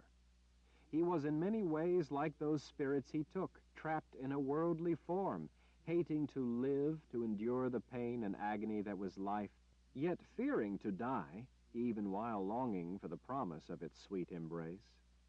With four spirits swirling through him, Nicholas staggered to the fifth person, cowering in the corner. "Please," the man wailed, trying to ward what he would not commit to warding. "Please don't." The thought occurred to Nicholas that the stakes were really a hindrance. Using them required him to carry people around like woolly sheep to have their souls sheared. Yes, he was still learning what he could do and how to control what he did, but to have to use the stakes was limiting. When he thought about it, it was actually insulting that a wizard of his ability would have to use so crude a device. What he really wanted to do was to slide into another's spirit and take it without any warning, without needing to bring people to the stakes. When he was fully able to do that, to simply walk up to another, say good day, and slide like the thrust of a dagger into the heart of their spirit, there to draw it into his, then he would be invincible. When he was able to do that, then no one could challenge him. No one would be able to deny him anything. As the man shrank down before him, Nicholas, before he fully realized what it was he was doing, driven by an angry need, by hatred, thrust out his hand as he thrust his own mind into this man, into the spaces between thought. The man stiffened, just as those on the stake stiffened, when Nicholas had impaled them with his ability. He drew back his closed fist toward his middle as he drew in this man's spirit. He gasped with the heat of it, with the silky, slick feel of it sliding into him. They stared at each other, each in shock, each considering what this meant for them. The man slumped back against the wall, sliding down in soundless, silent, terrible, empty agony. Nicholas realized that he had just done what he had never done before. He had just taken a soul by his will alone. He had just freed himself to take what he wanted, when he wanted, where he wanted. Chapter 28. Nicholas, his vision a blur, staggered to the window. All five were his now. This time, as his mouth opened wide, a cry at last came forth, a cry of the five spirits joining his as he drew them together into one force guided by his will alone. Their worldly agony was a distant concern to them. Five spirits gazed out of the windows along with him, five spirits now waiting to soar out into the night to where he chose to send them. Those sisters had not known what they unleashed that night. They could not have known the power they fused into him, the ability they burned into him. They had achieved what none had achieved for thousands of years, the altering of a wizard into something more, honing him into a weapon of specific intent. They had imbued him with power beyond that of anyone living. They had given him dominion over the spirits of others. Most had escaped, but he had killed 5 of them. The 5 were enough. After he had slid into their souls and pulled their spirits back into his that night, he had appropriated their Han, their force of life, their power for himself. It was only fitting, as their Han was not natural to them, but was male Han they had stolen from young wizards, a birthright they had sucked from those to whom it belonged, in order to give themselves abilities they had not been born with, could not be born with, yet more nameless people with ability to be sacrificed to those who needed it, or simply wanted it. Nicholas had taken it all back from their trembling bodies, pulled it out of them as he had clawed their living insides open. They had been sorry that they had done Jagang's bidding, that they had twisted him into something creation never intended. Not only had they made him into a slide, they had given up their Han to him, and made him that much more powerful for it. After each of those 5 women had died, the world had gone darker than dark for an instant, when the Keeper had come and taken them to his realm. The sisters had destroyed him that day, and they had created him. He had a lifetime to explore and discover what he could do with his new abilities. And to be sure, Jagang would grant him payment for that night. Jagang would pay, but he would pay gladly, for Nicholas would give him something none but Nicholas the Slide could give him. Nicholas would be rewarded with things enough to repay him for what had been done to him. He hadn't decided yet what that reward would be, but it would be worthy of him. He would use his ability to hold sway over lives, important lives.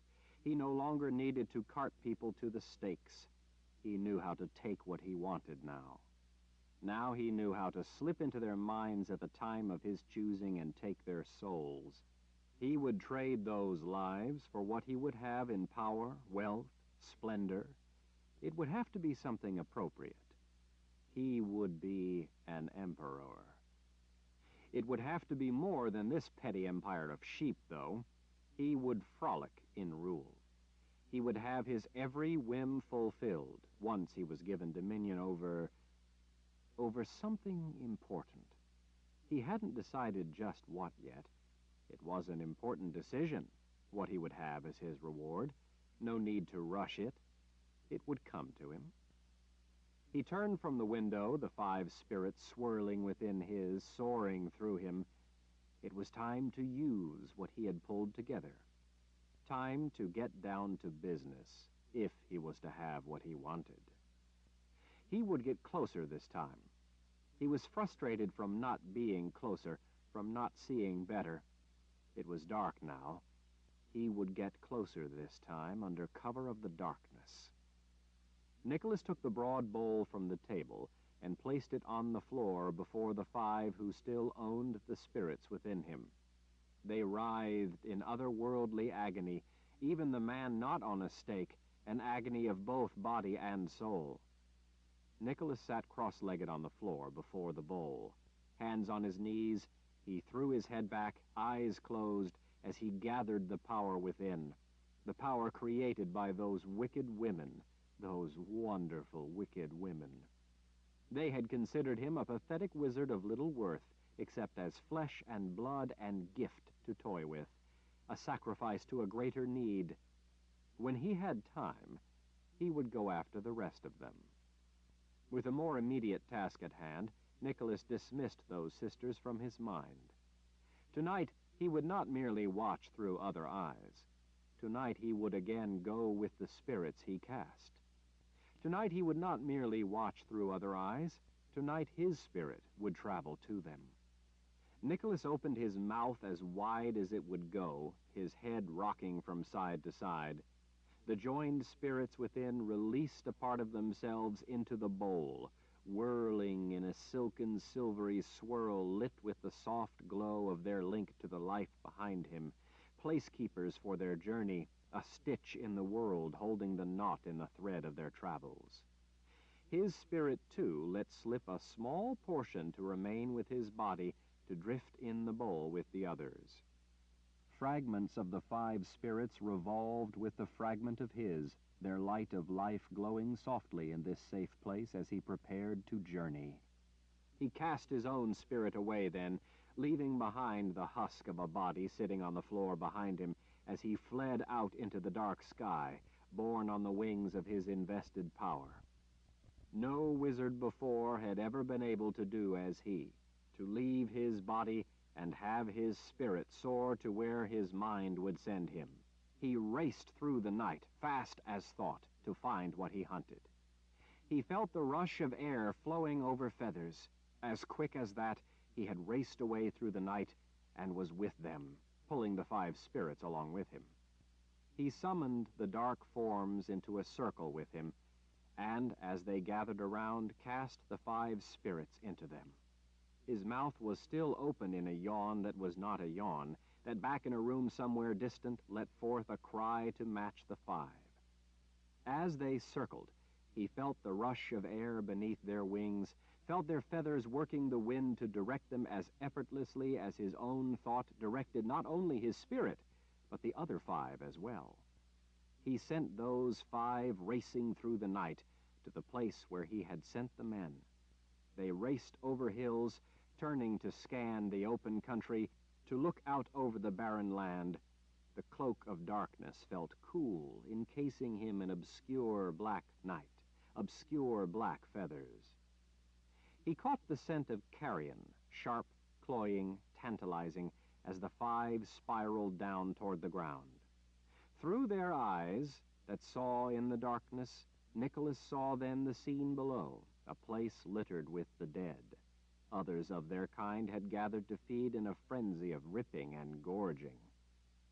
No, this was wrong. He didn't see them. He had to find them. He willed his charges up from the gory feast to search. Nicholas felt a pang of urgency. This was his future that had slipped away from him, his treasure slipping through his grasp. He had to find them. Had to. He spurred his charges onward. This way, that way, over there. Look, look, look. Find them, find them. Look. Must find them. Look. This was not supposed to be. There had been enough men. No one could escape that many experienced men. Not when they came by stealth and attacked with surprise. They had been selected for their talents. They knew their business. Their bodies lay sprawled all about. Beak and claw ripped at them. Screeches of excitement. Hunger. No. Must find them. Up, up, up. Find them. He had to find them. He had suffered the agony of a new birth in those dark woods, those terrible woods with those terrible women. He would have his reward. He would not be denied. Not now. Not after all that. Find them. Look, look, look.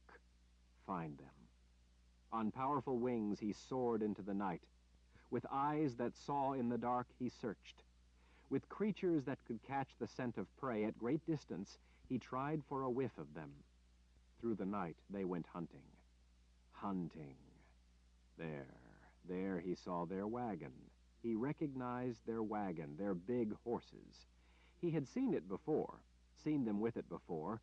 His minions circled in close on nearly silent wings, dropping in closer to see what Nicholas sought. Not there. They weren't there. A trick. It had to be a trick, a diversion. Not there. They had sent the wagon away to trick him, to send him off their trail. With wings powered by anger, he soared up, up, up, to search the countryside. Hunt, hunt, find them. He flew with his 5 in an ever wider pattern to search the ground beneath the night. They flew on, searching, searching. His hunger was their hunger. Hunt for them. Hunt. The wings grew weary as he drove them onward. He had to find them. He would not allow rest, not allow failure. He hunted in expanding swaths, searching, hunting, hunting. There among the trees, he saw movement. It was only just dark. They wouldn't see their pursuers, not in the dark, but he could see them. He forced the 5 down, circling, forcing them in close. He would not fail this time to see them, to get close enough. Circling, holding him there, circling, watching, seeing them there. It was her, the Mother Confessor. He saw others, the one with red hair and her small 4-legged friend. Others, too. He must be there, too, had to be there, too. He would be there, too, as the small group moved west. Yes, they moved west. They had traveled to the west of where he had seen them last. Nicholas laughed. They were coming west. The captors sent for them all lay dead, but here they came anyway. They were coming west, toward where he waited. He would have them. He would have Lord Rahl and the Mother Confessor. Jagang would have them. It came to him then. His reward. What he would have in return for the prizes he would deliver. Dahara. He would have the rule of Dahara in return for these 2 paltry people. Jagang would reward him with the rule of Dahara, if he wanted those 2. He would not dare deny Nicholas the Slide what he wanted. Not when he had what Jagang wanted most, more than any other prize. Jagang would pay any price for these 2. Pain! A scream! Shock, terror, confusion raged through him. He felt the wind that carried him so effortlessly, now ripping at him like fists, snatching at feathers as he tumbled in helpless pain. One of the 5, falling at blinding speed, smacked the ground. Nicholas screamed. One of the 5 spirits had been lost with its host. Back somewhere distant in some far-off room with wooden walls and shutters and bloody stakes. Back in another place he had almost forgotten existed. Back, far away. A spirit was ripped from his control. One of the 5 back there had died at the same instant the race had crashed to the ground. Scream of hot pain. Another tumbled out of control. Another spirit escaped his grasp into the waiting arms of death. Nicholas struggled to see in the confusion, forcing the remaining 3 to hold his vision in place so he could see. Hunt. Where was he? Where? He saw the others. Where was Lord Rahl? A 3rd scream. Where was he? Nicholas fought to hold his vision despite the hot agony, the bewildering plummet. Pain ripped through a 4th. Before he could gather his senses, hold them together, force them with the power of his will to do his bidding, 2 more spirits were yanked away into the void of the underworld. Where was he? Talons at the ready, Nicholas searched. There. With violent effort, he forced the race over into a dive. There he was. Up high, higher than the rest. Somehow up high, up on a ledge of rock above the rest. He wasn't down there with them, he was up high. Dive for him. Dive down for him. There he was. Bow drawn. Ripping pain tore through the last race. The ground rushed up at him. Nicholas cried out. He tried frantically to stop the spinning. He felt the race slam into the rock at frightening speed, but only for an instant. With a gasp, Nicholas drew a desperate breath. His head spun with the burning torture of the abrupt return, an uncontrolled return not of his doing. He blinked, his mouth open wide in an attempt to let out a cry, but no sound came. His eyes bulged with the effort, but no cry came. He was back, whether or not he wanted to be. He was back. He looked around at the room. He was back. That was the reason no cry came.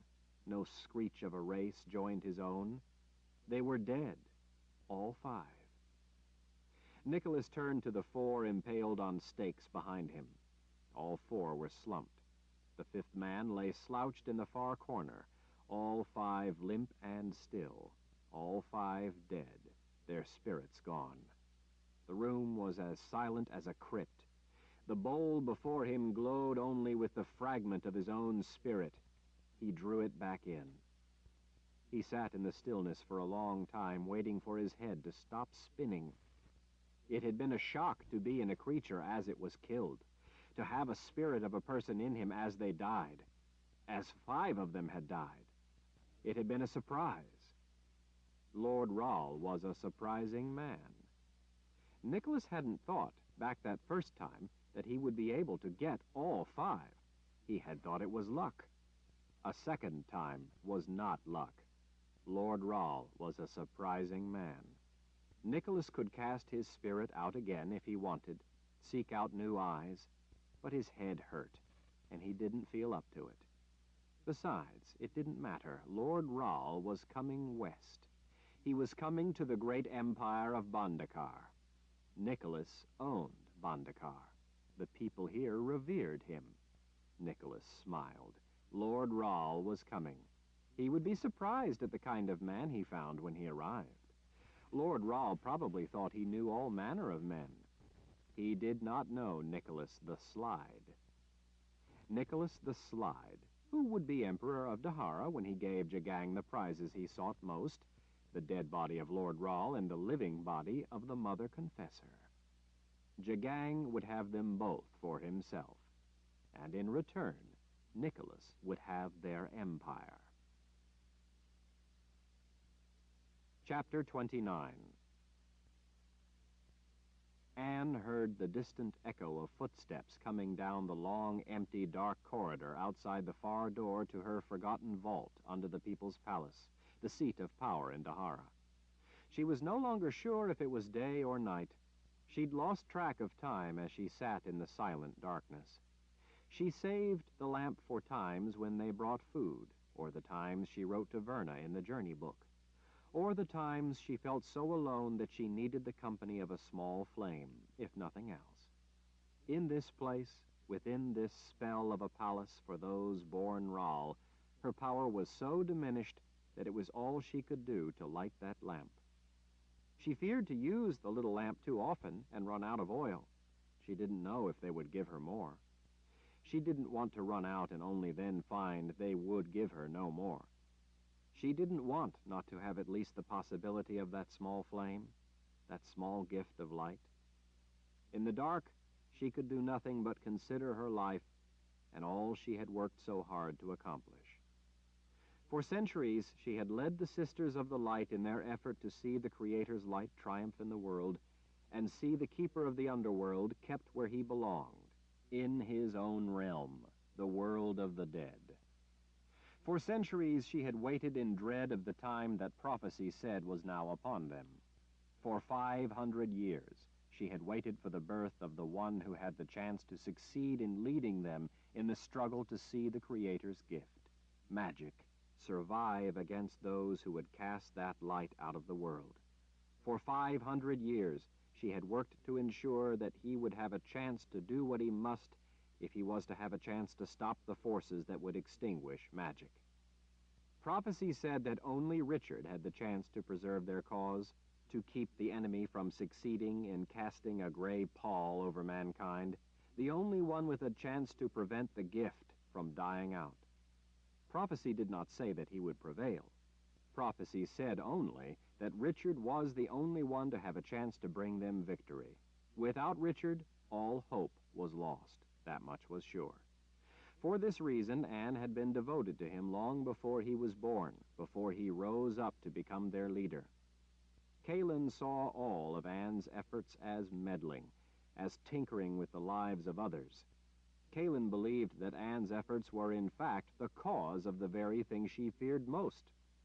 Anne hated that she sometimes thought that maybe Kaelin was right. Maybe it was meant to be that Richard would be born and by his free will alone would choose to do those things that would lead them to victory in their battle, to keep the gift among men. Zed certainly believed that it was only by Richard's mind, by his free will but his conscious intent, that he could lead them. Maybe it was true, and Anne, in trying to direct those things that could not be and should not be directed, had brought them all to the brink of ruin. The footsteps were coming closer. Maybe it was time to eat and they were bringing dinner. She wasn't hungry. When they brought her food, they put it on the end of a long pole and then threaded that pole through the little opening in the outer door, all the way across the outer shielded room, through the opening in the second inner door, and finally in to Anne. Nathan would risk no chance for escape by having her guards have to open her cell door merely to give her food. They passed in a variety of breads, meats, and vegetables, along with water skins. Although the food was good, she found no satisfaction in it. Even the finest fare could never be satisfying, eaten in a dungeon. At times, as prelate, she had felt as if she were a prisoner of her post. She had rarely gone to the dining hall where the Sisters of the Light had eaten, especially in the later years. It put everyone on edge having the prelate among them at dinner. Besides, done too often, it took the edge off their anxiety, their discomposure around authority. Anne believed that a certain distance, a certain worried respect, was necessary in order to maintain discipline. In a place that had been spelled so that time slowed for those living there, it was important to maintain discipline. Anne appeared to be in her 70s, but with her aging process slowed dramatically while living under the spell that had covered the palace of the prophets, she had lived close to 1,000 years. Of course, a lot of good her discipline had done her. Under her watch, as prelate, the Sisters of the Dark had infested her flock. There were hundreds of sisters, and there was no telling just how many of them had taken dark oaths to the keeper. The lure of his promises were obviously effective. Such promises were an illusion, but try to tell that to one so pledged.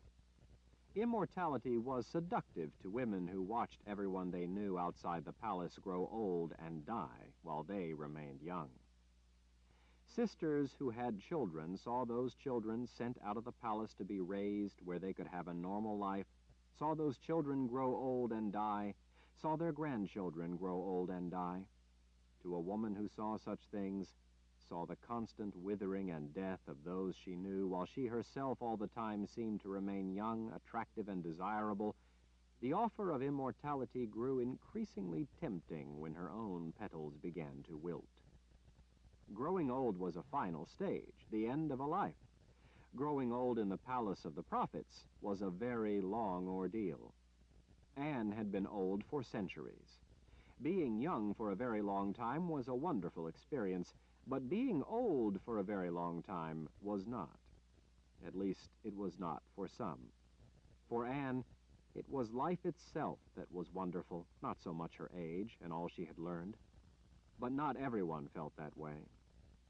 Now that the palace had been destroyed, they would all age at the same rate as everyone else. What had only a short time ago been a future of maybe another 100 years of life for Anne was suddenly perhaps no more than a blink of a decade, certainly not much more. But she doubted she would live all that long in such a dank hole away from light and life. Somehow it didn't seem as if she and Nathan were close to 1,000 years old. She didn't know what it felt like to age at the normal rate outside the spell, but she believed she felt little different than those outside the palace felt as they aged. She believed that the spell that slowed their aging also altered their perception of time, to a degree anyway. The footsteps were getting louder. Anne wasn't looking forward to another meal in this place. She was beginning to wish they would let her starve and get it over with. Let her die. What good had her life been? When she really thought about it, what good had she really accomplished? The Creator knew how she tried to guide Richard in what needed to be done. But in the end, it seemed that it was Richard's choice to act as he did, in most cases against what she thought needed to be done, that turned out to be correct. Had she not tried to guide events, bring him to the palace of the prophets in the old world, maybe nothing would have changed. And that would have been the way he was to save them all, by not having to act and letting Jagang and the Imperial Order eventually wither and die in the old world, unable to spread their virulent beliefs beyond.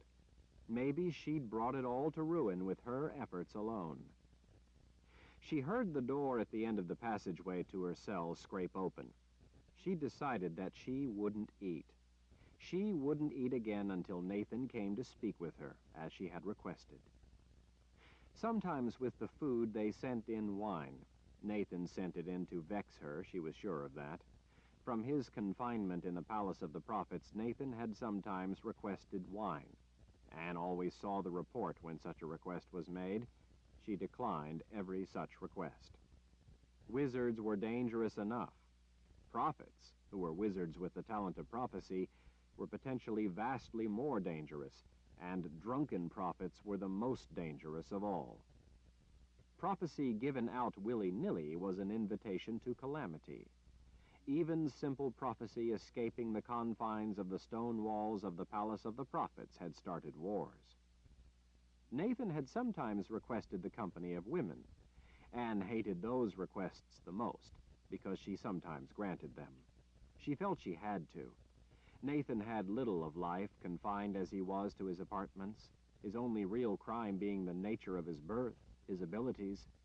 The palace could easily afford the price of a woman to sometimes visit him.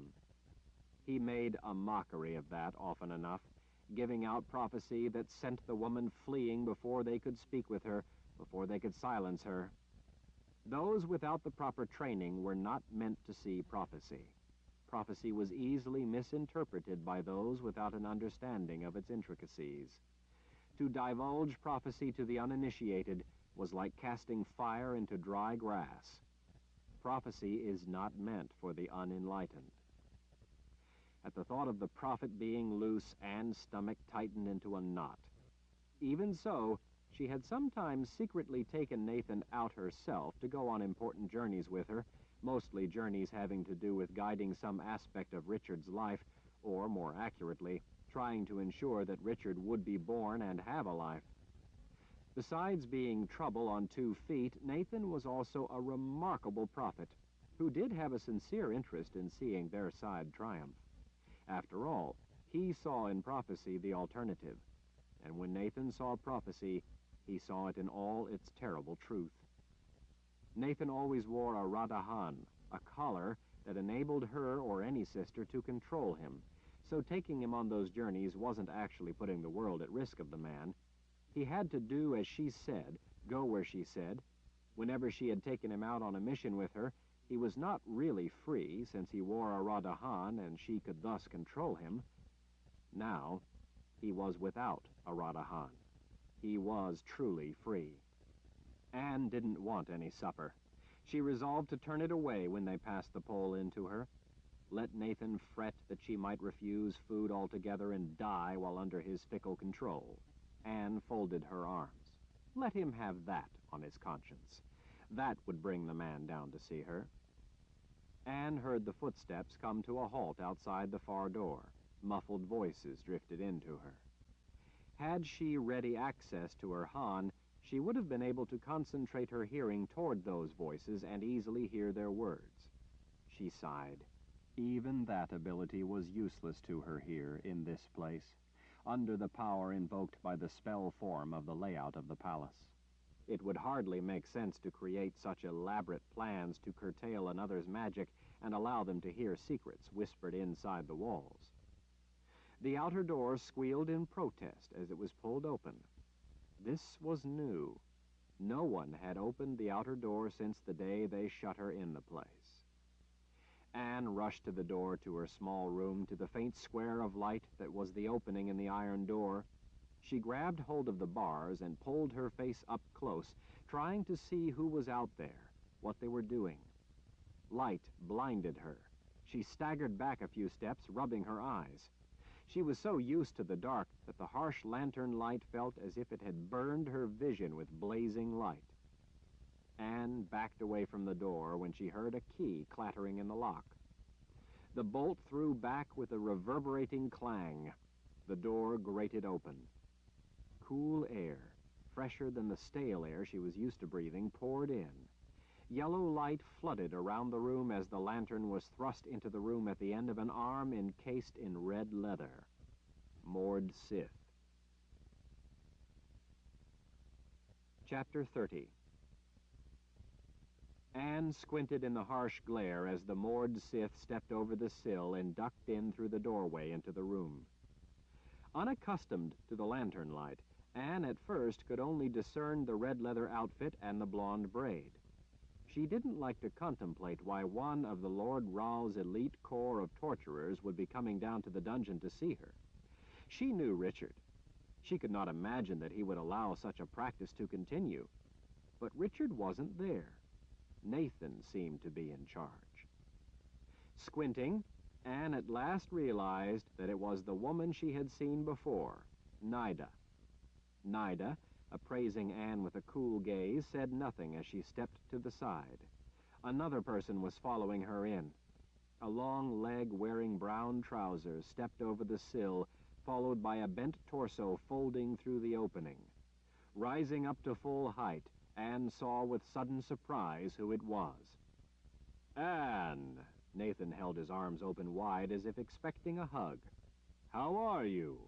Nida gave me your message. They are treating you well, I trust."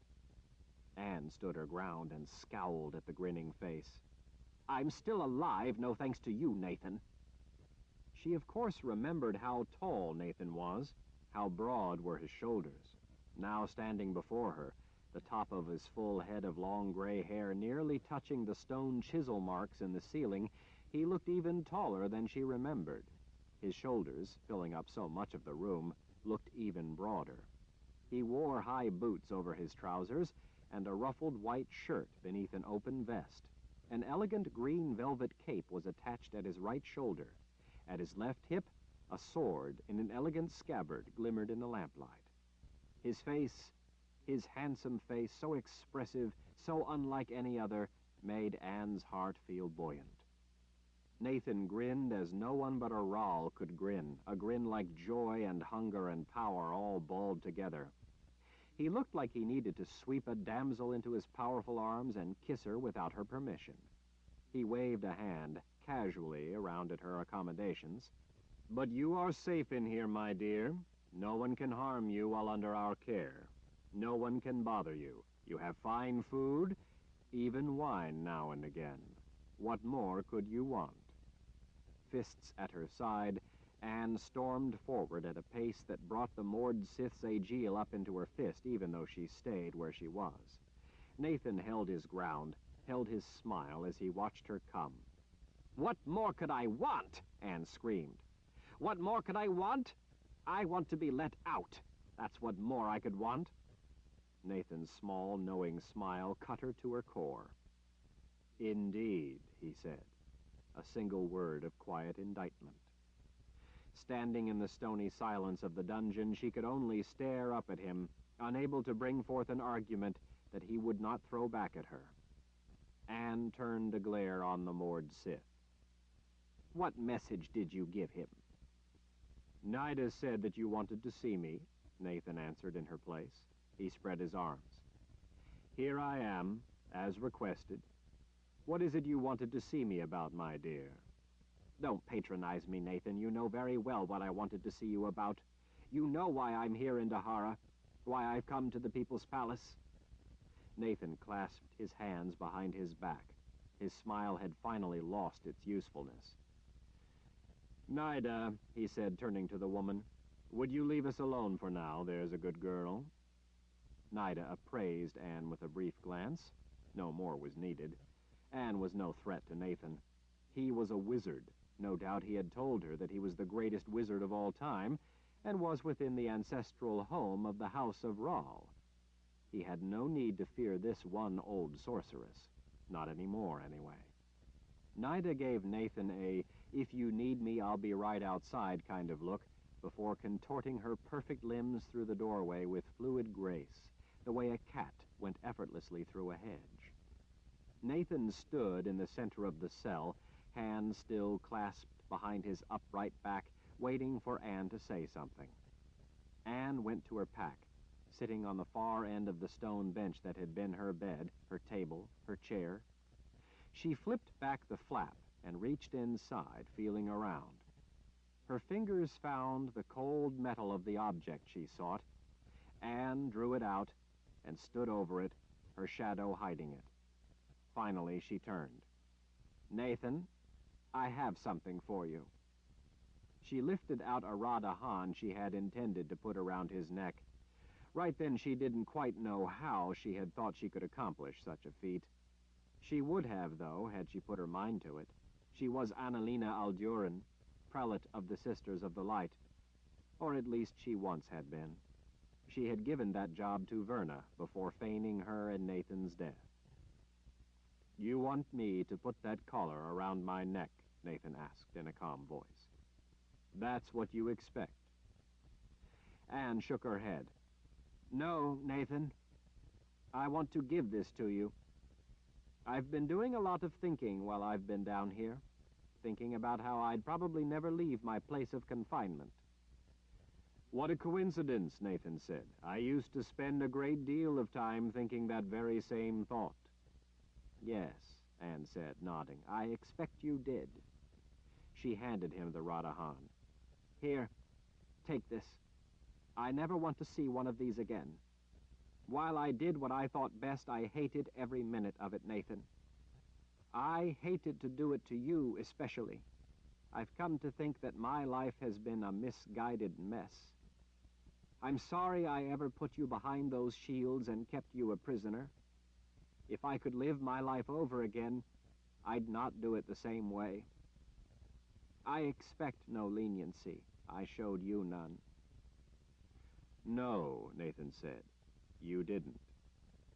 His azure eyes seemed to be looking right into her. He had a way of doing that. Richard had inherited that same penetrating Rahl gaze. "So you are sorry you kept me a prisoner all my life? Do you know why it was wrong, Anne? Are you even aware of the irony?" Almost against her better judgment, she heard herself ask, "What irony?" "Well," he said as he shrugged, "what is it we're fighting for?" "Nathan, you know very well what we're fighting for." "Yes, I do, but do you? Tell me then, what is it we're struggling to protect, to preserve, to ensure remains alive?" "The Creator's gift of magic, of course. We fight to see that it continues to exist in the world. We struggle for those who are born with it to live, for them to learn to use their ability to its full extent. We fight for each to have and to celebrate their unique ability." "I think that's kind of ironic, don't you? The very thing you think is worth fighting for is what you feared. The Imperial Order proclaims that it's not in the best interest of mankind for a gifted individual to possess magic, so that unique ability must be stripped away from them. They claim that since all do not have this ability in identical and equal measure, it's dangerous for some to have it. That man must cast aside the belief that a man's life is his own to live. That those who were born with magic must therefore be expunged from the world in order to make the world a better place for those who don't have such ability. And yet, you worked under that very premise, acted on those same wicked beliefs. You locked me away because of my ability. You saw what I am able to do that others cannot do as an evil birthright that could not be allowed to be among mankind. And yet, you work to preserve that very thing which you fear in me, my unique ability, in others. You work to allow everyone born with magic to have the inalienable right to their own life, to be the best of what they can be with their own ability. And yet you locked me away to deny me that same right." "Just because I want the Creator's wolves to run free to hunt as they were intended, doesn't mean that I want to be their dinner." Nathan leaned toward her. "I am not a wolf. I am a human being. You tried, convicted, and sentenced me to life in your prison for being who I was born, for what you feared I might do simply because I had the ability. You then soothed your own inner conflict by making that prison plush in an attempt to convince yourself that you were kind, all the while professing to believe that we must fight to allow future people to be who they are. You qualified your prison as right because it was lavish in order to mask from yourself the nature of what you were advocating. Look around, Anne." He swept his arm out at the stone. This is what you are advocating for those you decided did not have the right to their own life. You decided the same as the order, based on an ability you did not like. You decided that some, because of their greater potential, must be sacrificed to the good of those less than they. No matter how much you decorated your dungeon, this is what it looks like from the inside. Anne gathered her thoughts as well as her voice before she spoke. I thought I had come to understand something like that while I sat all alone down here. But I realize now that I hadn't, really. All those years I felt bad for locking you away, but I never really examined my rationale for doing so. You're right, Nathan. I believed you held the potential for great harm. I should have helped you to understand what was right so you could act rationally, rather than expect the worst from you and lock you away. I'm sorry, Nathan. He put his hands on his hips. Do you really mean it, Anne? She nodded, unable to look up at him as her eyes filled with tears. She always expected honesty from everyone else, but she had not been honest with herself. Yes, Nathan, I really do. Confession over, she went to her bench and slumped down. Thank you for coming, Nathan. I'll not trouble you to come down here again. I will take my just punishment without complaint. If you don't mind, I think I'd like to be alone right now to pray and consider the weight on my heart. You can do that later. Now get up off your bottom on your feet and pick up your things. We have matters to attend to and we have to get going. Anne looked up with a frown. What? We have important things to do. Come on, woman. We're wasting time. We need to get going. We are on the same side in this struggle, Anne. We need to act like it and work together toward preserving our causes. He leaned down toward her. Unless you've decided to retire to sit around the rest of your life. If not, then let's be on our way. We have trouble. Anne hopped down from the stone bench. Trouble? What sort of trouble? Prophecy trouble. Prophecy? There is trouble with a prophecy? What trouble? What prophecy? Fists on his hips, Nathan fixed her with a scowl. I can't tell you about such things. Prophecy is not meant for the unenlightened.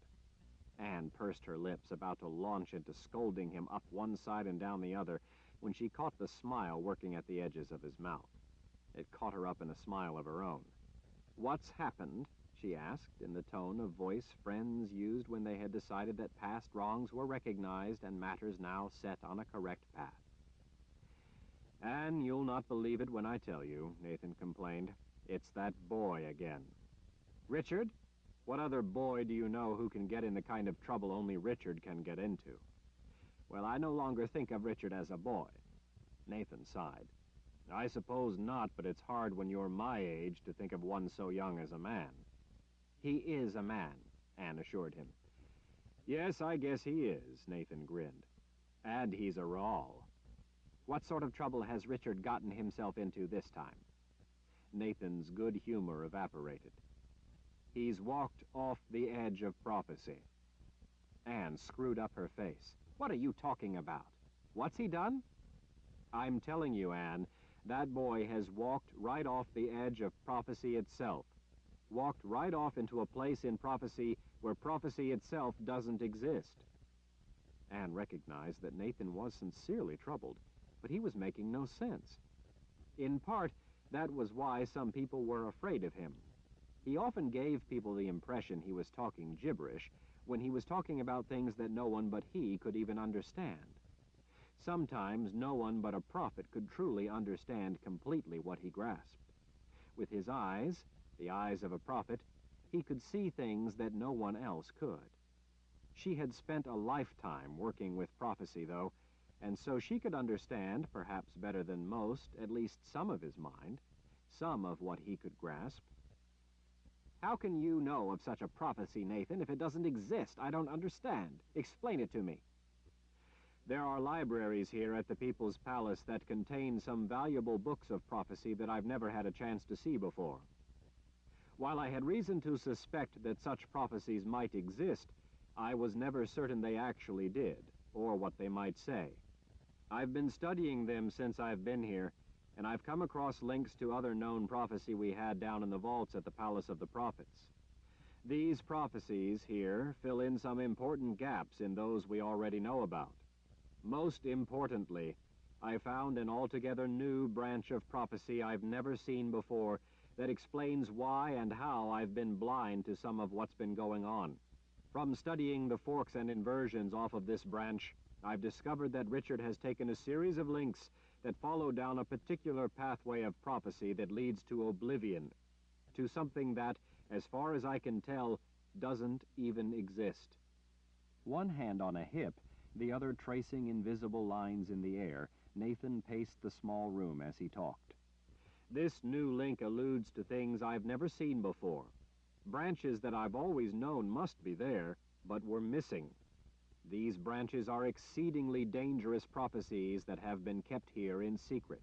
I can see why. Even I, had I seen them years ago, might have misinterpreted them. These new branches refer to voids of some sort. Since they are voids, their nature can't be known. Such a contradiction can't exist. Richard has gone into this area of void where prophecy can't see him, can't help him, and worse, can't help us. But more than not seeing him with prophecy, it's as if where he is and what he is doing do not exist. Richard is dealing in something that is capable of ending everything we know. Anne knew that Nathan would not exaggerate about something of this nature. While she was in the dark about precisely what he was talking about, the essence of it gave her the cold sweats. What can we do about it? Nathan threw up his arms. We have to go in there and get him. We have to bring him back into the world that exists. You mean the world that prophecy says exists? Nathan's scowl was back. That's what I said, isn't it? We have to somehow get him back on the thread of prophecy, where he shows up. Anne cleared her throat. Or, Nathan snatched up the lamp, then her pack, or he will cease to be part of viable lines of prophecy, never to be involved with matters of this world again. You mean if we don't get him back from wherever he is, he will die? Nathan gave her a curious look. Have I been talking to the walls? Of course he will die. If that boy isn't in prophecy, if he breaks all the links to prophecy where he plays a role, then he voids all those lines of prophecy where he exists. If he does that, then they become false prophecy, and those branches with word of him will never come to pass. None of the other links contain any reference to him, because in the origin of those links, he dies first. And what happens on those links that don't contain him? Nathan took up her hand as he pulled her toward the door. On those links, a shadow falls over everyone. Everyone who lives, anyway. It will be a very long and very dark age. Wait, Anne said, pulling him to a halt. She turned to the stone bench and placed the Radahan in the center. I don't have the power to destroy this. I think maybe it should be locked away. Nathan nodded his approval. We will lock the doors and instruct the guards that it is to remain in here behind the shields for all time. Anne held a warning finger up before him. Don't get the idea that just because you're not wearing a collar, I will tolerate misbehavior. Nathan's grin returned. He didn't come right out and agree. Before he went through the door, he turned back to her. By the way, have you been talking to Verna through your journey book? Yes, a little. She's with the army and pretty busy right now. They're defending the passes into Dahara. Jagang has begun his siege. Well, from what I've been able to gather from military commanders here at the palace, the passes are formidable and will hold for a while at least. He leaned toward her. You have to send a message to her, though. Tell her that when an empty wagon rolls into their line, to let it through. Anne made a face. What does that mean? Prophecy is not meant for the unenlightened. Just tell her. All right, Anne said with breathless difficulty as Nathan pulled her through the tight doorway. But I'd best not tell her you're the one who said it, or she will likely ignore the advice. She thinks you're daft, you know. She just never got a chance to come to know me very well, that's all. He glanced back. What with me being unjustly locked away and all. Anne wanted to say that perhaps Vernon knew Nathan all too well, but decided better of it right then. As Nathan started to turn toward the outer door, Anne snatched his sleeve. "Nathan, what else about this prophecy you found aren't you telling me? This prophecy where Richard disappears into oblivion?" She knew Nathan well enough to know by his agitation that he hadn't told her everything, that he thought he was being gallant by sparing her worry. With a sober expression, he gazed into her eyes for a time before he finally spoke. "There is a slide on that fork of prophecy." Anne frowned as she turned her eyes up in thought. "A slide. A slide," she muttered to herself, trying to recall the name. It sounded familiar. "A slide," she snapped her fingers. "A slide!" Her eyes went wide. "Dear Creator!" "I don't think the Creator had anything to do with this." Anne impatiently waved in protest. "That can't be. There has to be something wrong with this new prophecy you found. It has to be defective. Slides were created in the Great War. There couldn't be a slide on this link of prophecy, don't you see? The prophecy must be out of phase and long ago expired." Anne chewed her lower lip as her mind raced. "It isn't out of phase. Don't you think that was my first thought, too? You think me an amateur at this? I worked through the chronology 100 times. I ran every chart and calculation I ever learned, even some I invented for the task. They all came out with the same root. Every link came out in order. The prophecy is in phase. Chronology and all its aspects are aligned." "Then it's a false link," Anne insisted. "Slides were conjured creatures. They were sterile. They couldn't reproduce." "I'm telling you," Nathan growled, "there is a slide on this fork with Richard, and it's a viable prophetic link." They couldn't have survived to be here? Anne was sure of what she was saying. Nathan knew more about prophecy than she. There was no doubt of that. But this was one area where she knew exactly what she was talking about. This was her area of expertise. Slides weren't able to beget children. He was giving her one of those looks she didn't like.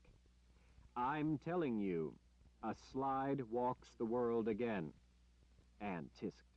"Nathan, soul stealers can't reproduce. The prophecy says he wasn't born, but born again a slide." Anne's flesh began to tingle. She stared at him a time before finding her voice. "For 3,000 years there have been no wizards born with both sides of the gift but Richard. There is no way anyone—" Anne paused. He was watching her finally realize what had to be. "Dear Creator," she whispered. "I told you the Creator had nothing to do with this. The Sisters of the Dark mothered him." Shaken to her core, Anne could think of nothing to say. There was no worse news she could have heard. There was no defense against a slide. Every soul was naked to a slide's attack. Outside the second door, Nida waited in the hall, her face as grim as ever, but not as grim as Anne's. The hall was dark but for the dim light coming from the still flames of a few candles. No breath of wind ever made it this deep into the palace. The only color among the dark rocks soaking up that small bit of light was the blood red of Nida's red leather. Being pulled along by the hand, feeling a jumble of emotions, Anne leaned toward the woman and vented a pent-up fiery scowl. "You told him what I said to tell him, didn't you?" "Of course," Nida answered as she fell into step behind the two of them. Turning halfway around, Anne shook a finger at the moored Sith.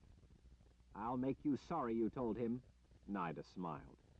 "Oh, I don't think so." Anne rolled her eyes and turned back to Nathan. "By the way, what are you doing wearing a sword? You, of all people, a wizard. Why are you wearing a sword?" Nathan looked hurt. "Why, Nida thinks I look dashing with a sword." Anne fixed her eyes on the dark passageway ahead. "I just bet she does." Chapter 31. Standing at the edge of a narrow rim of rock, Richard looked down on the ragged gray wisps of clouds below. Out in the open, The cool, damp air that drifted over him carried the aromas of balsam trees, moss, wet leaves, and saturated soil. He inhaled deeply the fragrant reminders of home. The rock, mostly granite, cracked and weather-worn into pillowed blocks, looked much the same as that in his Heartland woods. The mountains, however, were far larger. The slope rising up behind him was dizzying. To the west before him, far below, lay a vast stretch of fractured ground and ever-rising rugged hills, carpeted in forests. To his left and right, because he knew what he was looking for, he could just make out the strip of ground, devoid of trees, where the boundary had been. Farther off to the west rose up the lesser mountains, mostly barren, that bordered the wasteland. That wasteland, and the place called the Pillars of Creation, was no longer visible. Richard was happy to have left it far behind. The sky was empty of black-tipped races, for the moment anyway. The huge birds most likely knew that Richard, Kalin, Kara, Jensen, Tom, and Owen were heading west. Richard had shot the last 5 races as they had begun gathering in their circling behavior, surprising them by being high up the side of the mountain above the others in his group, closer to where the races flew. After killing the races, Richard had led the rest of his small company into denser woods. He didn't think that the races they'd been seeing up until then had spotted them since. Now that they were traveling through forests of towering trees, Richard thought that if he was careful, they might be able to lose their watchers. If this man, Nicholas, had seen them through the eyes of those 5 races, then he knew they had been headed west. But now that they were hidden, he couldn't assume that they would continue west. If Richard could disappear from where the birds would look for him, and failed to appear where they would expect him, then Nicholas might have second thoughts. He might realize they could have changed direction and gone north or south. Nicholas might then begin to realize that they had used that period of confusion to run away somewhere else, to flee him. It was possible that Richard could have kept them hidden under the cover of the trees, and in so doing keep Nicholas from discovering them. Richard didn't want the man to know where they'd gone, or to have any idea where they were at any given time. It was hardly a certainty that he could deceive Nicholas in this way, but Richard intended to try. Shielding his eyes with the flat of his hand, Richard scanned the rise of dense forest before them in order to get the lay of the land fixed in his mind before he headed back in under the thick vegetation where the others waited. The trailer of clouds below were but the tattered cast-offs of the churning blanket of gloom above them. The mountainside ascended sharply into that wet overcast. As Richard evaluated the rock, the slope, and the trees, he finally found what he sought. He studied the ascent of the mountain one last time before scanning the sky again to make sure it was clear. Seeing no races, or any other birds for that matter, he headed in to where the others waited. He knew that just because he didn't see any birds didn't mean that they weren't there watching him. There could be a few dozen races sitting in trees where he would likely never spot them. But for the moment, he was still where they would expect him, so he wasn't greatly concerned. He was about to do what they would not expect. Richard climbed back up the slick bank of moss, leaves, and wet roots. If he fell, he would have only the one chance to grab the small ledge where he'd been standing before he would tumble out into the clear air and a drop of several thousand feet. The thought of that drop made him hold tighter to the roots to help him climb, and made him test carefully every score in the rock where he placed his boot before committing his weight to it. At the top of the bank, he ducked under overhanging branches of scrawny mountain maple that grew in the understory of hardwoods leaning out beside the towering pines in an effort to capture the light. Leaves of the ash and birch rising above the mountain maple collected the drizzle until their leaves had as much as they could hold and released it to patter down in fat drops that slapped the lower leaves above Richard's head. When a light breeze caught those upper leaves, they released their load to rain down in sudden but brief torrents. Stooping under low-spreading branches of fir trees, Richard followed his track back through thickets of huckleberry into the more open ground of the hushed woods beneath the thick canopy of ancient evergreens. pine needles had been woven by the wind into sprawling mats that cushioned his steps. Spiraling webs hung by spiders to catch the small bugs that zigzagged all around had instead netted the mist and were now dotted with shimmering drops of water like jeweled necklaces on display. Back in the sheltering cover of rock and the thick growth of young spruce, Kaylin stood when she saw Richard coming. When she stood, everyone else then saw him and came to their feet as well. Richard ducked in under the wispy green branches. "Did you see any races, Lord Rahl?" Owen asked, clearly nervous about the predators. "No," Richard told him as he picked up his pack and slung it over a shoulder. He slipped his other arm beneath the second strap as he pulled the pack up onto his back. "That doesn't mean they didn't see me, though." Richard hooked his bow over the back of his left shoulder, along with a water skin. "Well," Owen said, wringing his hands, "we can still hope they won't know where we are." Richard paused to look at the man. Hope is not a strategy. As the rest of them all started collecting their things from the brief break, hooking gear on belts and shouldering packs, Richard drew Kara by the arm out of the cover of small trees and pulled her close. "See that rise through there?" he asked, as he held her near him so she could see where he was pointing. "With the strip of open ground that passes in front of the young oak with the broken dead limb hanging down?" Kara nodded. "Just after where the ground rises and goes over that trickle of water running down the face of the rock, staining it green? That's the spot. I want you to follow up over that area, then cut to the right, taking that cleft up, that one there beyond the split in the rock. There. And see if you can scout a trail up to the next shelf up above these trees here." Kara nodded. "Where will you be?" "I'm going to take the rest of us up to the first break in the slope. We'll be there. Come back and tell us if you find a way over the projection." Kara hoisted up her pack onto her back and then picked up the stout staff Richard had cut for her. "I didn't know that Mord Sith could cut trails," Tom said. "Mord Sith can't," Kara said. "I, Kara, can. Lord Rahl taught me." As she vanished into the trees, Richard watched her walk. She moved gracefully, disturbing little as she made her way into the trackless woods. She moved with an economy of effort that would conserve her energy.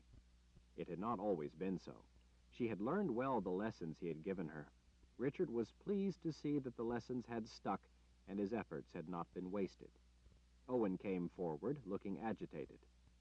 "But Lord Rahl, we can't go that way." He waggled a hand back over his shoulder. "The trail goes that way. That is the only way up and through the pass. There lies the way down, and with it the way back up, now that the boundary is gone. It's not easy, but it's the only way." "It's the only way you know of." "By how well that trail looks to be traveled, I think it's the only way Nicholas knows of as well. It appears to be the way the Order troops move in and out of Bandakar. If we go that way, the races will be watching. If, on the other hand, we don't show up, then he won't know where we went. I want to keep it that way from now on. I'm tired of playing mouse to his owl." Richard let Kaylin lead them up through the woods, following the natural route of the land when the way ahead was reasonably evident. When she was in doubt, she would glance back at him for direction. Richard would look where she was to go or nod in the direction he wanted her to take, or in a few cases, he needed to give her instruction. By the lay of the land, Richard was pretty sure that there was an ancient trail up through the mountain pass. That pass, that from afar looked like a notch in the wall of mountains, was in reality no mere notch, but a broad area twisting as it rose back up between the mountains. Richard didn't think that the path that the Bandakar people used to banish people through the boundary was the only way through that pass. With the boundary in place, it may well have been, but the boundary was no longer there. From what he'd seen so far, Richard suspected that there once had been a route that in ancient times had been the main way in and out. Here and there he was able to discern depressions that he believed were remnants of that ancient abandoned route. While it was always possible that the old passage had been abandoned for good reason, such as a landslide that made it impassable, he wanted to know if that once-traveled way was still usable. It would, at the least, since it was in a different part of the mountains than the known path, take them away from where the races were likely to be looking for them. Jensen walked up close beside Richard when the way through towering pines was open enough. She tugged Betty along by her rope, keeping her from stopping to sample plants along the way. Sooner or later the races will find us, don't you think? Jensen asked. I mean, if we don't show up where they expect to find us, then don't you think they will search until they do find us? You were the one who said that from the sky they could cover great distances and search us out. Maybe, Richard said, but it will be hard to spot us in the woods if we use our heads and stay hidden. In forests, they can't search nearly as much area as they could in the same amount of time out in the wasteland. In open ground, they could spot us miles away. Here, they will have a hard time of it unless they're really close and we are careless. By the time we don't show up where the known trail makes it up into Bandakar, they will have a vast area they suddenly will need to search, and they won't have any idea which direction to look. That compounds the problem for them in finding us. I don't think that the viewing Nicholas gets through their eyes can be very good, or he wouldn't need to gather the races now and again to circle. If we can stay out of sight long enough, then we'll be among the people up in Bandakar, and then Nicholas, through the eyes of the races, will have a hard, if not impossible, time picking us out from others. Jensen thought it over as they entered a stand of birch. Betty went the wrong way around a tree, and Jensen had to stop to untangle her rope. They all hunched their shoulders against the wet when a breeze brought down a soaking shower. Richard, Jensen asked in a voice barely above a whisper as she caught back up with him, what are you going to do when we get there? I'm going to get the antidote so I don't die. I know that. Jensen pulled a sodden ringlet of red hair back from her face. What I mean is, what are you going to do about Owen's people? Each breath he drew brought a slight stitch of pain deep in his lungs. I'm not sure yet just what I can do. Jensen walked in silence for a moment. But you will try to help them, won't you? Richard glanced over at his sister. Jensen, they're threatening to kill me. They've proven that it isn't an empty threat. She shrugged uncomfortably. I know, but they're desperate. She glanced ahead to make sure that Owen wouldn't hear. They didn't know what else to do to save themselves. They aren't like you. They never fought anyone before. Richard took a deep breath, the pain pulling tight across his chest when he did so. You'd never fought anyone before either. When you thought I was trying to kill you, as our father had, and you believed that I was responsible for your mother's death, what did you do? I don't mean were you correct about me, but what did you do in response to what you believed was happening? I resolved that if I wanted to live, I would have to kill you before you killed me. Exactly. You didn't poison someone and tell them to do it or they would die. You decided that your life was worth living and that no one else had the right to take it from you. When you are willing to meekly sacrifice your ultimate value, your life, the only one you will ever have, to any thug who on a whim decides to take it from you, then you can't be helped. You may be able to be rescued for one day, but the next day another will come and you will again willingly prostrate yourself before him. You have placed the value of the life of your killer above your own. When you grant to anyone who demands it the right of life or death over you, you have already become a willing slave in search of any butcher who will have you. She walked in silence for a time, thinking about what he'd said. Richard noticed that she moved through the woods as he had taught Kara to move. She was nearly as at home in the woods as he was. Richard, Jensen swallowed. I don't want those people to be hurt anymore. They've already suffered enough. Tell that to Kalen if I die from... Well, what said? They reached the meeting place. Kara wasn't there yet. They all were ready for a brief rest. The spot, a break in the slope, back against granite that rose up steeply to the next projection in the mountain, was protected high overhead by huge pines and closer down by brush. After so long out in the heat of the desert, none of them were yet accustomed to the wet chill. While they spread out to find rocks for seats so they wouldn't have to sit in the wet leaf litter, Betty happily sampled the tasty weeds. Owen sat to the far side, away from Betty. Kalin sat close to Richard on a small lump of rock. How are you doing? You look like you have a headache. Nothing to be done about it for now, he said. Kalin leaned closer. The warmth of her felt good against his side. Richard, she whispered, remember Nietzsche's letter? What about it? Well, we assumed that this boundary into Bandakar being down was the reason for the first warning beacon. Maybe we're wrong. What makes you think so? No second beacon. She pointed with her chin off to the northwest. We saw the first way back down there. We're a lot closer to the place where the boundary was, and we haven't spotted a second beacon. Just as well, he said. That was where the races were waiting for us. Page 321. He remembered well when they found the little statue. The races were perched in trees all around. Richard hadn't known what they were at the time, other than they were large birds he'd never seen before. The instant Kara picked up the statue, the black-tipped races had all suddenly taken to wing. There had been hundreds. Yes, Kalin said, but without the second beacon, maybe this isn't the problem that we thought caused the first. You're assuming that the second beacon will be for me, that I'm the one it will be meant for, and so we would have seen it. Nietzsche said that the second beacon is for the one who has the power to fix the breach in the seal. Maybe that's not me. Looking at first startled by the idea, Kalin thought it over. I'm not sure if I'd be pleased about that or not. She leaned tighter against him and hooked an arm around his thigh. But no matter who is meant to be the one who can seal the breach again, the one who's supposed to restore the boundary, I don't think they will be able to do so. Richard ran his fingers back through his wet hair. Well, if I'm the one this dead wizard once believed could restore the boundary, he's wrong. I don't know how to do such a thing. But don't you see, Richard? Even if you did know how, I don't think you could.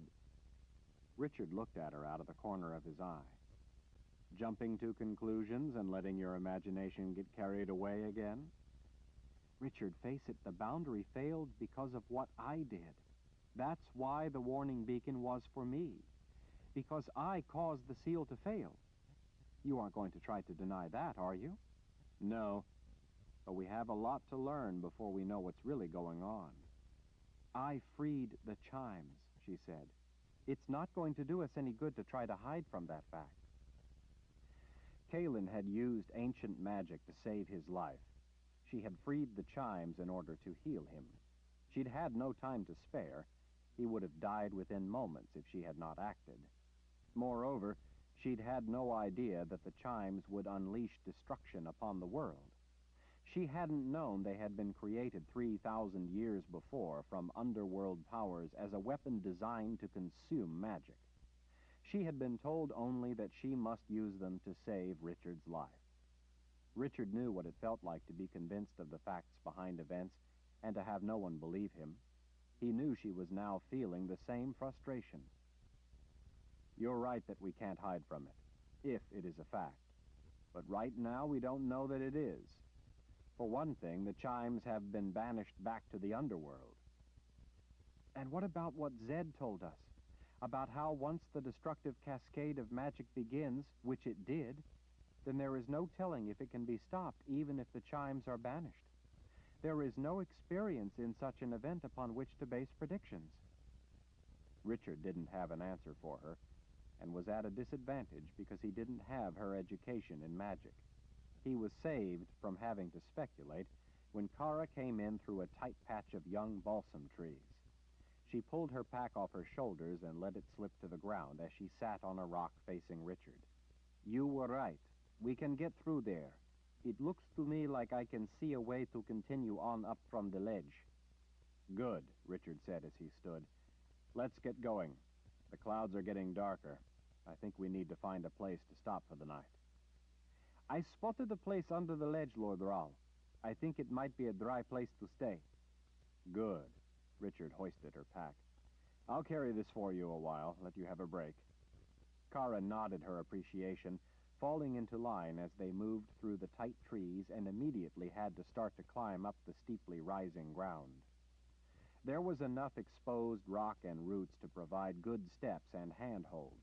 Where some of those steps were tall, Richard stretched down to give Kalin a hand. Tom helped Jensen and passed Betty up a few times, even though the goat was better at scrambling up over rock than they were. Richard thought he was doing it more for Jensen's peace of mind than Betty's. Jensen finally told Tom that Betty could climb on her own.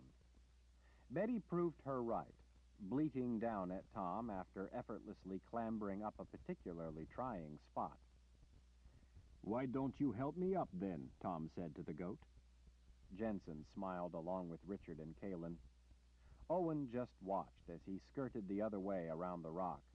He was afraid of Betty. Kara finally asked for her pack back, having entertained long enough the possibility of being considered frail. Shortly after the rain started, they found the low slit of an opening under a prominent ledge, just as Kara had said they would. It wasn't a cave, but a spot where a slab from the face of the mountain above had broken off and fallen over. Boulders on the ground held the slab up enough to create a pocket beneath. It wasn't large, but Richard thought they would all fit under it for the night. The ground was dirty, scattered with collected leaf litter and forest debris of bark, moss, and a lot of bugs. Tom and Richard used branches they'd cut to quickly sweep the place out. They then laid down a clean bed of evergreen boughs to keep them up off the water that did run in. The rain was starting to come down harder, so they all squatted down and hurried to move in under the rock. It wasn't a comfortable-looking spot, being too low for them to stand in, but it was fairly dry. Richard dared not let them have a fire, now that they had left the regular trail, lest the smoke be spotted by the races. They had a cold supper of meats, leftover bannock, and dried goods. They were all exhausted from climbing all day, and while they ate, engaged in only a bit of small talk. Betty was the only one with enough room to stand. She pushed up against Richard until she got his attention and a rub. As darkness slowly enveloped the woods, they watched the rain fall outside their cozy shelter, listening to the soft sound, all no doubt wondering what lay ahead in a strange empire that had been sealed away for 3,000 years. Troops from the Imperial Order would be there, too. As Richard sat watching out into the dark rain, listening to the sounds of the occasional animal in the distance, Kalin cuddled up beside him, laying her head on his lap. Betty went deeper into the shelter and lay down with Jensen.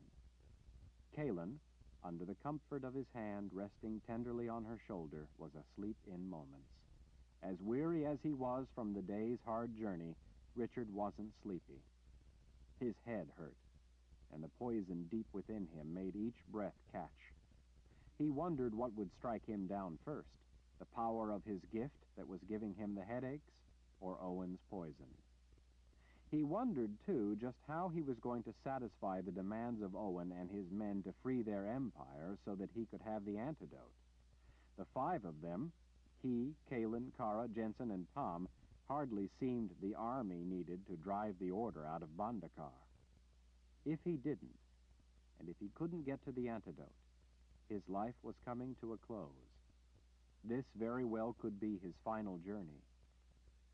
It seemed like he had just gotten back together with Kalin after being separated from her for half his life.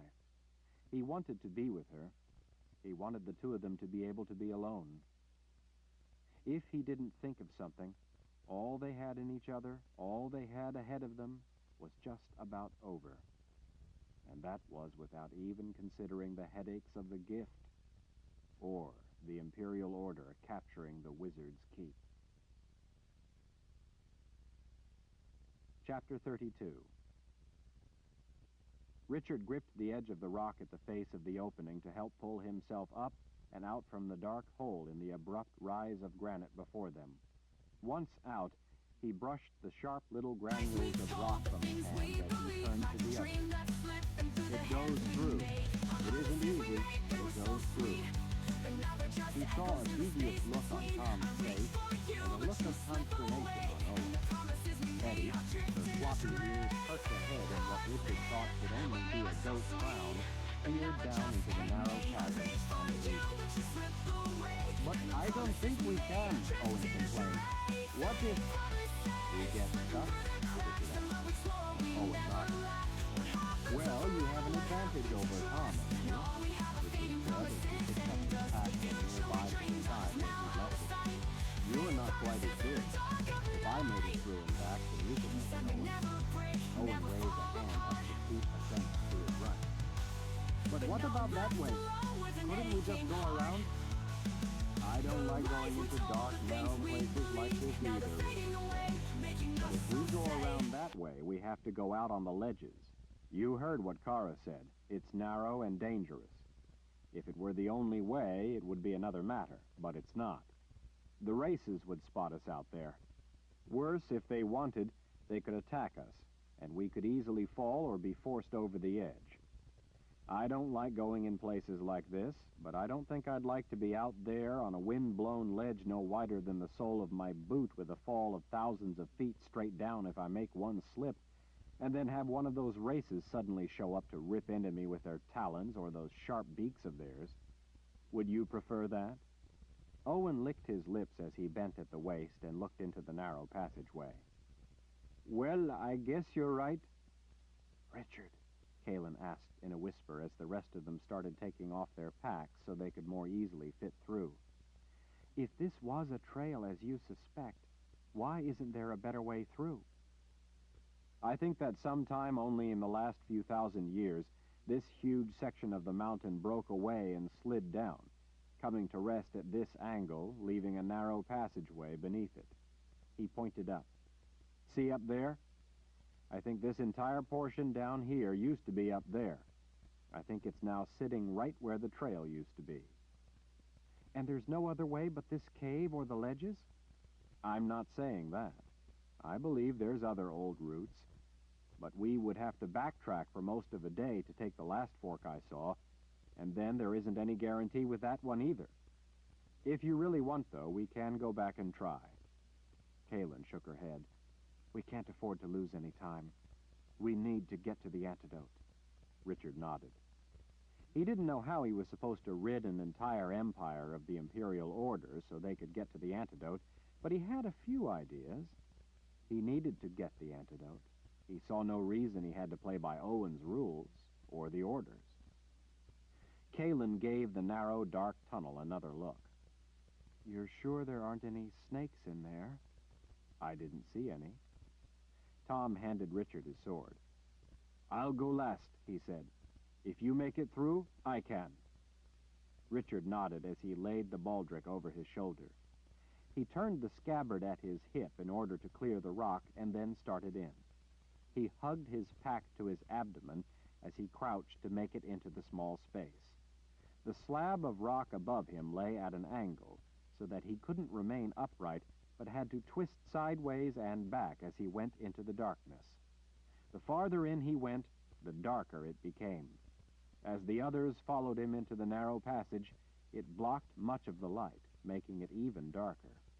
The rains of recent days had finally ended, but runnels and runoff continued to flow from the mountain. Their wading through ankle-deep water standing in the bottom of the cavern sent echoes through the narrow confines. The waves in the water played gloomy light along the wet walls, providing at least some illumination. The thought occurred to him that if he was a snake, this would make a good spot to call home. The thought also occurred to him that if Kalen, right behind him, happened upon a snake in such cramped quarters, she would not be pleased with him in the least for taking her in. Things that were frightening outside were different when you couldn't maneuver, couldn't run. Panic always seemed to lurk in tight places. As it became darker, Richard had to feel his way along the cold stone. In places where water seeped down the rock, the walls were slimy. In some spots there was mud.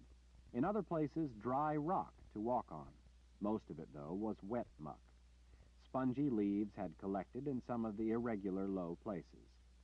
By the smell, it was obvious that some animal had died and was decomposing somewhere in the sodden grotto.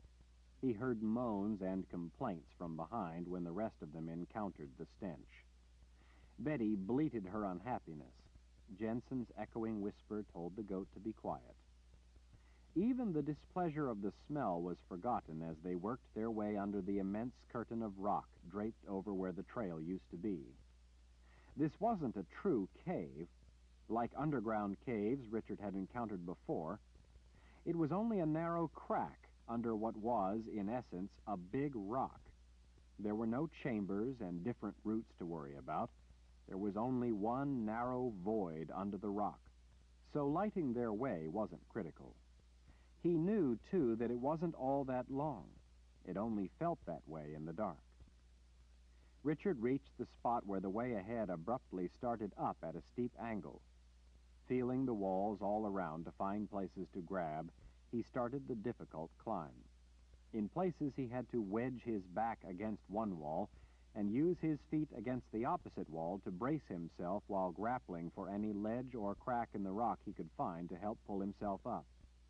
He had to balance his pack in his lap as he went and keep his sword from getting wedged. It was slow going. Richard finally reached the high table where the rock from above had first come down. The hollow left under the mountain of rock was basically horizontal rather than vertical, as it had been. Rock rested along the edge of most of the shelf, but there was one place with ample room for them to make it through, over the edge and then in under the slab above them. Once up onto the flat, he leaned over as far as he could, extending a hand down to help Kalin. He heard the grunts of effort from below Kalin as the rest of the small company worked their way up the precipitous passage. From his place atop the table of rock, Richard could finally see light ahead and light above. He had scouted the route and knew that they were close to being out the other side, but first they had to make it across the shelf of rock where the slab left little room above them. It was uncomfortably confining. Richard didn't like such places. He knew, though, that there was no other way through. This was the place he worried most about. Tight as it was fortunately close to the end. "We have to crawl on our bellies from here," he told Kalin. "Hold my ankle. Have everyone behind do the same." Kalin peered ahead toward the light coming from the opening. The glare of that light made it difficult to see to the sides. "Richard, it doesn't look big enough. It's just a crack." Richard pushed his pack out onto the rock. "There's a way. We'll be out soon." Kalin let out a deep breath. "All right. The sooner the better." "Listen to me," he called back into the darkness. "We're almost out." "If you make us walk through any more rotting animals, I'll clobber you," Jensen called up to him. Everyone laughed. "No more of that," Richard said. "But there is a difficult spot ahead. I've been through it, so I know we can all make it. But you have to listen to me and do as I say. Crawl on your stomach, pushing your pack ahead of you. Hold the ankle of the person in front of you. That way you'll all follow in the right place. You'll see the light ahead of you. You can't go toward the light. That isn't the way out. The ceiling drops down too low, and the slope of the rock starts pitching down to the left. If you slip down in there, it gets even tighter. You'll not be able to get out. We have to go around the low place in the ceiling. We have to go around on the right side where it's dark but not as low. Does everyone understand?" Agreement echoed up from the darkness. "Richard," Jensen called in a small voice, "I don't like being in here. I want out."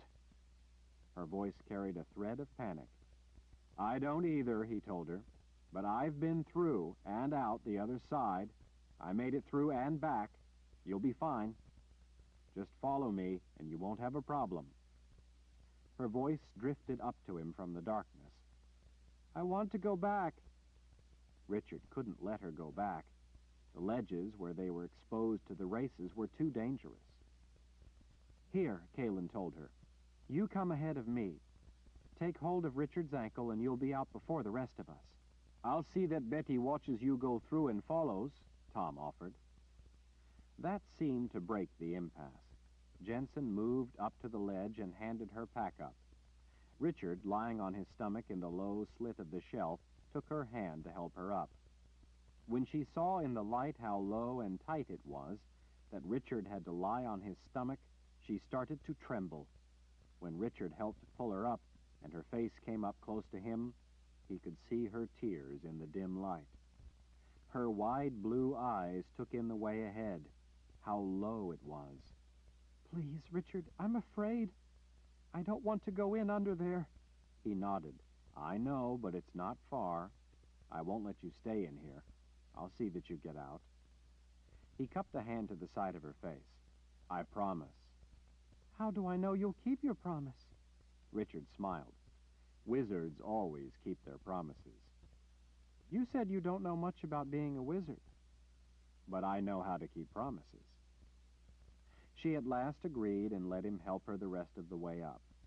When he pulled her all the way up onto the shelf of the mountainside, and she actually felt how the roof of rock didn't allow her any room to get up, and that she had to lie flat just to fit, and worse, that the roof of rock was only scant inches above her back, she started to shiver with terror. "I know how you feel," he told her. "I do, Jensen. I hate this too, but we have no choice. It's not dangerous if you just follow me through the place where there's room. Just follow me, and we'll be out before you know it." "What if it comes down and crushes us? Or what if it comes down just enough to pin us so we can't move or breathe?" "It won't," he insisted. "It's been here for ages. It isn't going to come down. It's not."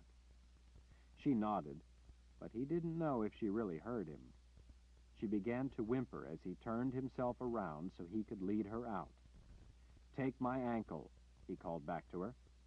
"Here, push your pack up to me and I'll take care of it for you. Then you'll only have to worry about holding on to my ankle and following behind." "What if it gets too tight and I can't breathe? Richard, what if I can't breathe?" Richard kept his voice calm and confident. "I'm bigger than you, so if I fit, you will." She only nodded as she shivered. He extended his hand back and had to tell her again to pass her pack forward before she did as he instructed. Once he had her pack, he tied the straps to his and pushed them both on ahead. She seized his ankle as if it were the only thing keeping her from falling into the arms of the keeper of the underworld. He didn't complain, though, about how hard she held him. He knew her fear. Richard pushed the packs out ahead and started inching his way forward. He tried not to think about the rough ceiling of rock only a hand width above his back. He knew it would become narrower before they got out. The shelf of rock sloped upward to the right slightly into the dark. The light was to the left and down. It looked like the easiest way out was to go straight toward the opening. It wasn't far. They had to go instead up into the darkness and around the narrowing of the cleft in order to get around to a place where they could fit through. Forcing himself to go up into the dark, where it felt tighter and more closed in, rather than toward the light of the opening, felt wrong. But he had already scouted the route, and he knew that his feelings were wrong about this. As he moved deeper into the darkness, going around the impassable area in the center of the chamber, he reached the spot where the rock above lowered. Advancing in farther, it came down until it pressed against his back. He knew it wasn't far, not more than a dozen feet, but without being able to take a full breath, the cramped passage was daunting. Richard pushed the packs ahead as he wriggled and wormed his way along. He had to push with the toes of his boots and with his fingers, finding any purchase available, pull his chest through, force himself to make headway into the dark, away from the light. Jensen's fingers had an iron grip on his ankle. That was fine with Richard, because he could then help pull her through with him. He wanted to be able to help pull her through when she reached the spot that would compress her chest. And then she suddenly let go of his ankle. Chapter 33. Off behind him, Richard could hear Jensen scrambling away. "Jensen, what's going on? What are you doing?" She was crying out, whining in terror, as she bolted toward the light at the opening. "Jensen," Richard called to her, "don't go that way. Stay with me." Wedged in as he was, he couldn't easily turn to see. He forced himself ahead, crabbing sideways, trying to spot her. Jensen was clambering toward the light, ignoring him as he called to her. Kaylin wormed her way up to him. What's she doing? She's trying to get out. She sees the opening, the light, and won't listen.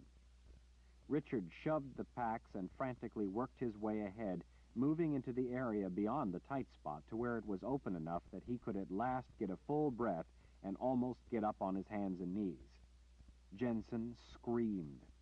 Richard could see her clawing frantically at the rock, but she wasn't making any headway. In a frenzy of effort, she tried to push herself forward, but instead she'd slipped sideways farther down the slope, wedging herself in tighter. Each exaggerated, panting breath as she strained and stretched ratcheted her in deeper. Richard called to her, trying to get her to listen, to do as he said. In her desperation, she wasn't responding to any of his instructions. She saw the opening, wanted out, and would not listen to him. Fast as he could, Richard scrambled through the darkness and around toward the opening, guiding Kaylin, Owen, Kara, and Tom through the only way he knew they could make it. Kaylin held tight to his ankle, and he could hear by the panting of effort that the rest of them were all following in a line behind her. Jensen screamed in terror. She struggled madly but couldn't move. Wedged in as she was, with rock compressing her rib cage top and bottom, it was becoming difficult for her to breathe. "Jensen, take a slow breath. Slow down," Richard called to her as he scurried around toward the opening. "Breathe slow. Breathe." Richard finally reached the opening. He emerged from the dark crevasse, squinting in the sudden light. On his knees, he leaned in and helped pull Kaylin out. Betty scrambled out, somehow having passed the rest of the people. As Owen and then Kara clambered out of the opening, Richard pulled the baldric over his head and handed his sword to Kaylin. Tom called out that he was going back in to try to reach Jensen. As soon as the rest were safely out, Richard dove back into the fissure. Head first on his hands and knees, he scuttled into the dark. He could see that Tom, from his angle of approach, had no chance to get to her. "Tom, I'll get her." "I can reach her," the man said, even as he was getting himself wedged tight. "No, you can't," Richard said in a stern tone. "Wishing won't make it so. You'll just get yourself stuck. Listen to me. Back out now, or your weight will help push you downhill and get you stuck so hard that we won't be able to get you out. Back up now, while you're still able to. Go. Let me get her." Tom watched Richard moving around behind him, and then, making a face that showed how unhappy he was to be doing it, he started pushing himself back up into the darkness, where there was a few precious inches more room that would let him make it back out. Richard worked his way through the tight spot and then moved down the slope so that he wouldn't be facing downhill as he tried to help Jensen and possibly wedge himself in tighter than he wanted. If he wasn't careful, he would do the same thing Tom had been about to do. Down in the darkness, Jensen cried in panic. Richard, flat on his belly, wiggled and snaked his way deeper, all the while moving to his left down the pitch in the shelf of rock. "Jensen, breathe. I'm coming. It's all right." "Richard, please don't leave me here. Richard!" Richard spoke in a calm, quiet voice as he moved around behind her, down into the tighter part of the cave. "I'm not going to leave you. You'll be fine. Just wait for me." "Richard, I can't move," she grunted with effort. "I can't breathe. The ceiling is coming down. It's moving. I can feel it coming down. It's squeezing me. Please help me. Richard, please don't leave me." "You're fine, Jensen. The ceiling isn't moving. You're just stuck. I'll have you out in a minute." Even as he worked his way into the low spot, trying to get up close behind her, she was still struggling to move forward, making it worse. There was no way she could go forward and make it out. As she kept struggling, though, She was slowly slipping deeper down the slope, and with every frantic breath, wedging herself in tighter. He could hear how desperately she was trying to breathe, to draw each shallow breath against the immovable compression of rock. Finally, all the way back around behind her, Richard started pushing himself in the way she'd gone. She had gone into a narrow channel that closed down on the uphill side of her, so there could be no moving her sideways up the slope. He had to get her to back up the way she'd gone in. He had to get her to go away from the light and back into what she feared. The roof of rock scraped against his back, making it difficult to draw a full breath. He had to take shallow breaths as he moved deeper. The farther he went, he could not even breathe that deeply. The need for air, for a deep breath, made the pain of the poison feel like knives twisting in his ribs. Arms stretched forward, Richard used his boots to force himself in deeper, trying to ignore his own rising sense of panic. He reasoned with himself that there were others who knew where he was, that he wasn't alone. With the powerful feeling that a mountain of rock was crushing him, reasoning with himself was difficult, especially when the shallow split of rock he was pressed into hardly let him get any air as it was, and he was desperately working himself deeper, trying to reach Jensen. He knew that he had to help pull her out of where she was stuck, or she would die there. "Richard," she cried, "it hurts. I can't breathe. I'm stuck. Dear spirits, I can't breathe. Please, Richard, I'm scared." Richard stretched, trying to reach her ankle. It was too far away. He had to turn his head sideways to advance. Both ears scraped against rock. He wiggled, inching in tighter, even though his better judgment was telling him that he was already in trouble. "Jensen, please, I need you to help me. I need you to push back. Push back with your hands. Push back toward me." "No, I have to get out. I'm almost there." "No, you're not almost there. You can't make it that way. You have to trust me, Jensen. You've got to push back so I can reach you." "No, please, I want out. I want out." "I'll get you out, I promise. Just push back so I can reach you." With her blocking the light, he couldn't tell if she was doing as he instructed or not. He squirmed in another inch, then another. His head was almost stuck. He couldn't imagine how she had gotten in as far as she had. "Jensen, push back." His voice was strained. He couldn't get enough of a breath to talk and to breathe, too. His fingers stretched forward, reaching, stretching, reaching. His lungs burned for air. He just wanted to take a deep breath. He desperately needed a breath. Not being able to draw one was not only painful, but frightening. His heartbeat pounded in his ears. As high as they were in the mountains, the air was already thin, and it was difficult to get enough air the way it was. Limited to taking shallow breaths was making him lightheaded. If he didn't get back to where he could breathe soon, the two of them were going to be forever in this terrible place. The tips of Richard's fingers caught the edge of the sole of Jensen's boot. He couldn't get a good grip on her foot, though. "Push back," he whispered into the dark. It was all he could do to keep his own panic in check. "Jensen, do as I say. Push back. Do it." Jensen's boot moved back into his hand. He snatched it in a tighter grip and immediately worked his way back a few inches. Pulling with all his might, he strained to drag her back with him. Try as he might, she wouldn't budge. She was either stuck tight or was fighting to go forward. "Push back," he whispered again. "Use your hands, Jensen. Push back toward me. Push." She was sobbing and crying something he couldn't make out. Richard wedged his boots top and bottom in the tight cleft and then pulled with all his might. His arm shook with the effort. He managed to draw her back a few inches. He wiggled himself back an equal distance and pulled again.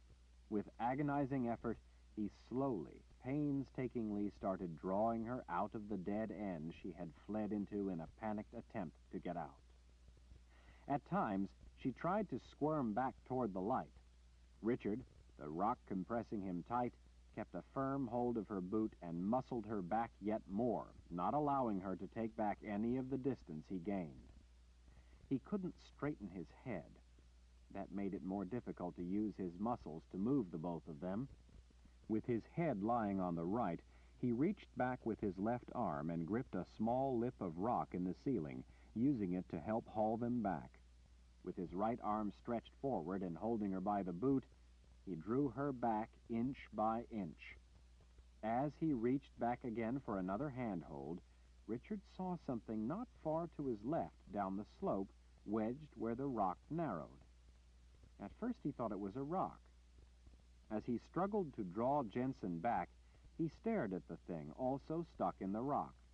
He reached to the side and touched it. It was smooth and didn't feel at all like the granite.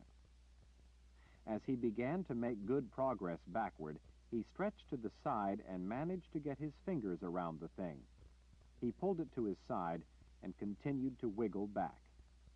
With great relief, he was finally back far enough to where he was able to get enough air. He lay still for a time, just catching his breath.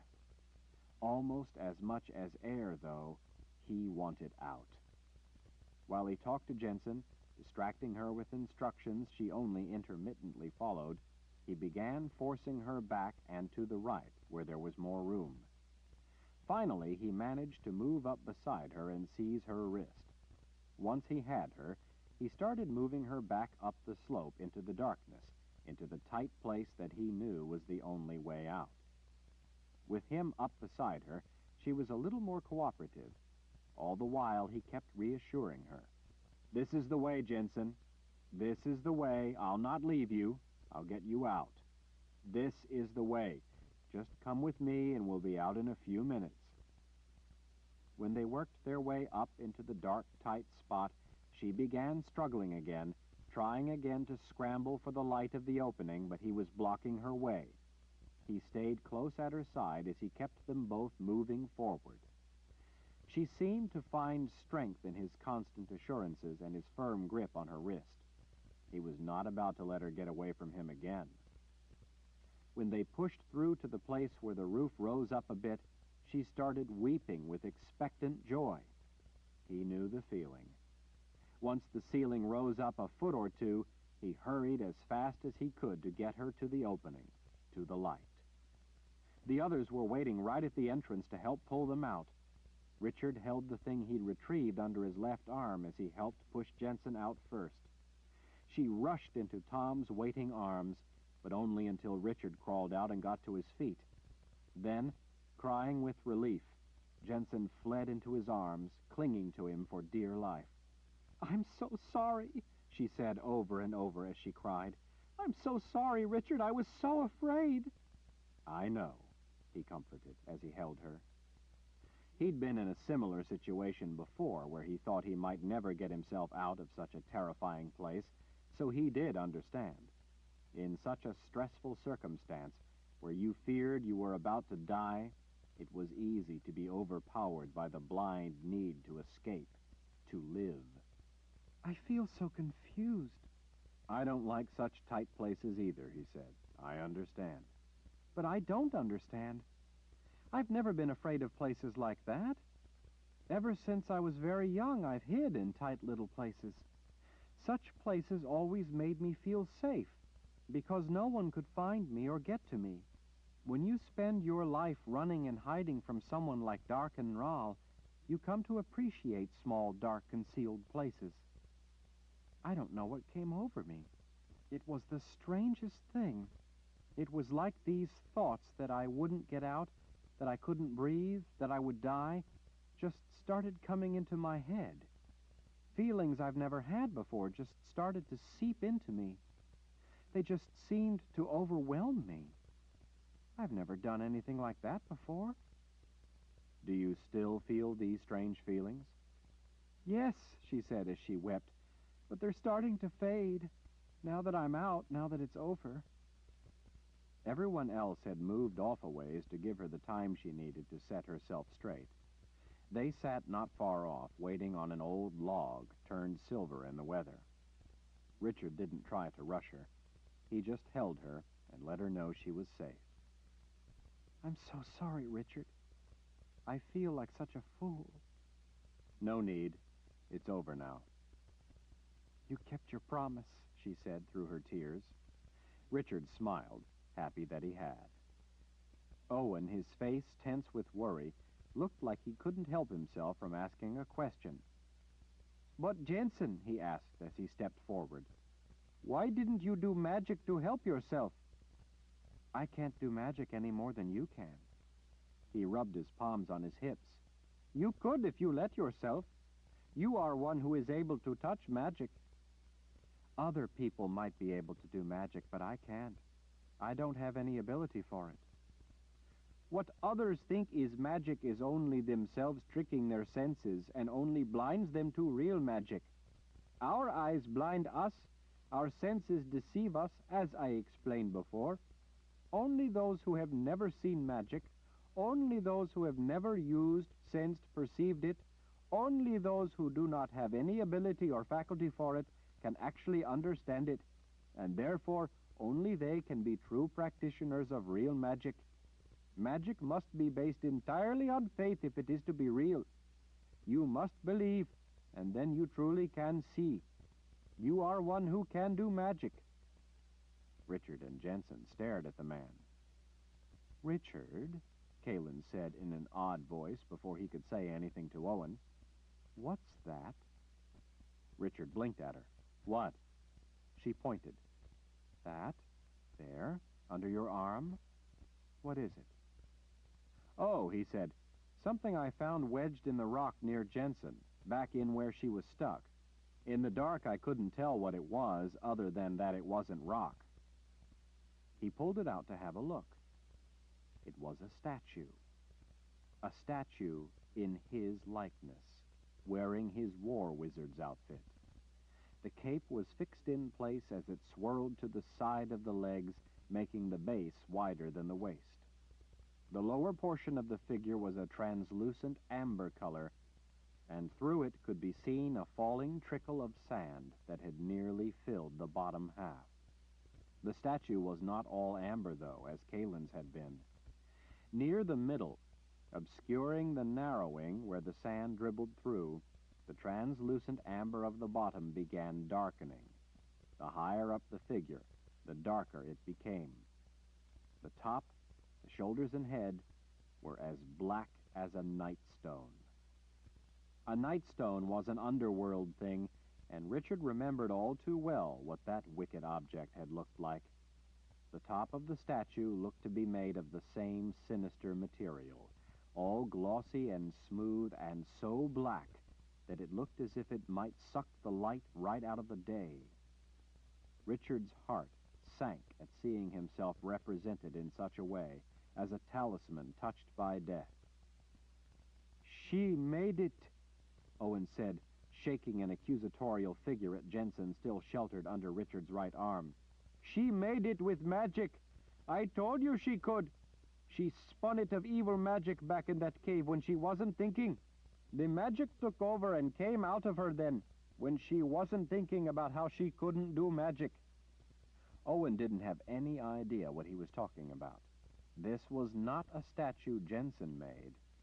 This was the second warning beacon, meant to warn the one who could seal the breach. "Lord Rahl." Richard looked up. It was Kara's voice. She was standing off a ways, her back to them, looking up at a small spot of sky off through the trees.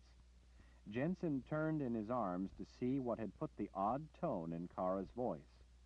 Holding his sister close, he stepped up behind Kara and peered up through the trees where she was looking.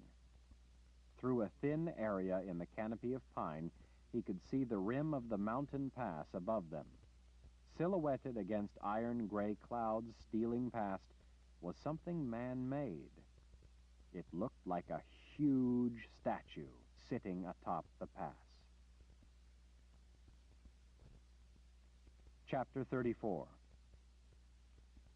Icy wind tore at Richard's and Kalen's clothes as they huddled close together at the edge of a thick stand of spruce trees.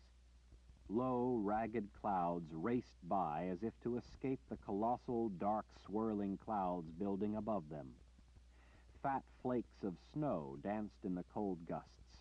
Richard's ears burned in the numbing cold. "What do you think?" Kalen asked. Richard shook his head. "I don't know." He glanced behind them, back into the shelter of the trees. "Owen, are you sure you don't know what it is? You don't have any idea at all?" The roiling clouds made an ominous backdrop for the imposing statue sitting up on the ridge. "No, Lord Ral. I've never been here before. None of us ever traveled this route. I don't know what it could be, unless—" His words trailed off into the moan of the wind. "Unless what?" Owen shrank back, twisting the button on his coat as he glanced to the moored Sith on one side of him and Tom and Jensen on the other. "There is a foretelling from the ones who gave us our name and protected us by sealing the pass. It is taught that when they gave our empire its name, they also told us that one day a savior would come to us."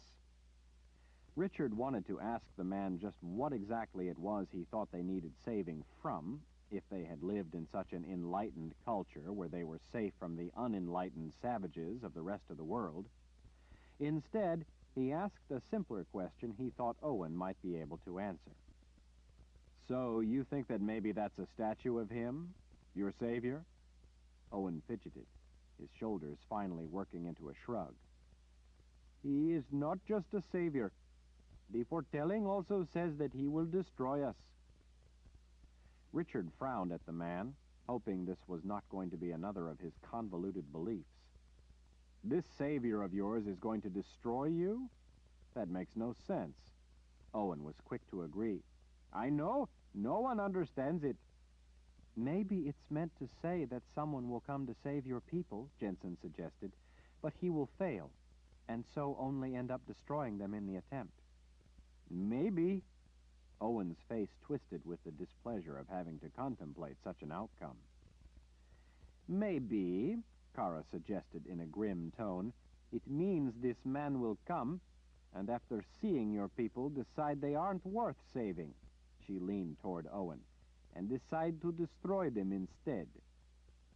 Owen, as he stared up at Kara, seemed to be considering her words as a real possibility, rather than the sarcasm Richard knew them to be.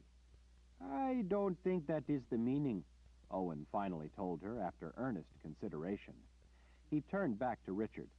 "The foretelling as it has been taught to us, you see, says first that a man will come who will destroy us. It then goes on to say that he is the one who will save us. Your destroyer will come and he will redeem you," Owen quoted. "That is how we have been taught the word, how they were told to my people when we were put here beyond this path. Your destroyer will come, all of our dreams on he these will summer redeem you." nights, barefoot on the grass we He took a spin and patient sway, breath. chasing shadows that the Whatever it moonlight originally casts. said has In probably this been moment, we wish confused and to all stay, jumbled up as holding it's on been to passed down. memories that It forever probably no last. longer resembles the Listen original sound thread. of waves on the shore, Rather than disagreeing, serenade as from the Richard deep blue expected, sea. Owen nodded. Every "Some believe, as you heartbeat, say, yearn for that more, over the time, saving since we were wild protected and given free. our name, maybe the true words have been lost or confused. Spin and sway, Others believe chasing that it has shadows been that the passed down moonlight intact casts. and must have important meaning. Some believe that the foretelling was meant to say only that a savior will come. Others think it means only that the destroyer will come. And what do you think?" Owen twiddled the button on his coat until Richard thought it might come off. "I believe that the foretelling is meant to say that a destroyer will come, and I believe that he is this man Nicholas of the Order, and then that a savior will come and save us. I believe that man is you, Lord Ral. Nicholas is our destroyer. You are our savior." Richard knew from the book that prophecy didn't function with these people, with pillars of creation. What your people think is a foretelling, Richard said, is probably nothing more than an old adage that people have gotten mixed up. Owen held his ground, if hesitantly. We are taught that this is a foretelling. We are taught that those who named us told us this foretelling and that they wanted it passed down so all might know of it. Richard sighed, the wind pulling out a long cloud of his breath. So you think that up there is a statue of me, put there thousands of years ago by the ones who protected you behind the boundary? How would they know long before I was born what I would look like in order to make a statue of me? The true reality knows everything that will be, Owen said by rote. He forced a half-smile as he shrugged again. After all, it made that little statue that you found look like you. Unhappy to be reminded of that, Richard turned away from the man. The small figure had been made to look like him by magic tied to the boundary, and possibly to a dead wizard in the underworld. Richard scanned the sky, the rocky slopes all around, the tree line. He didn't see any sign of life.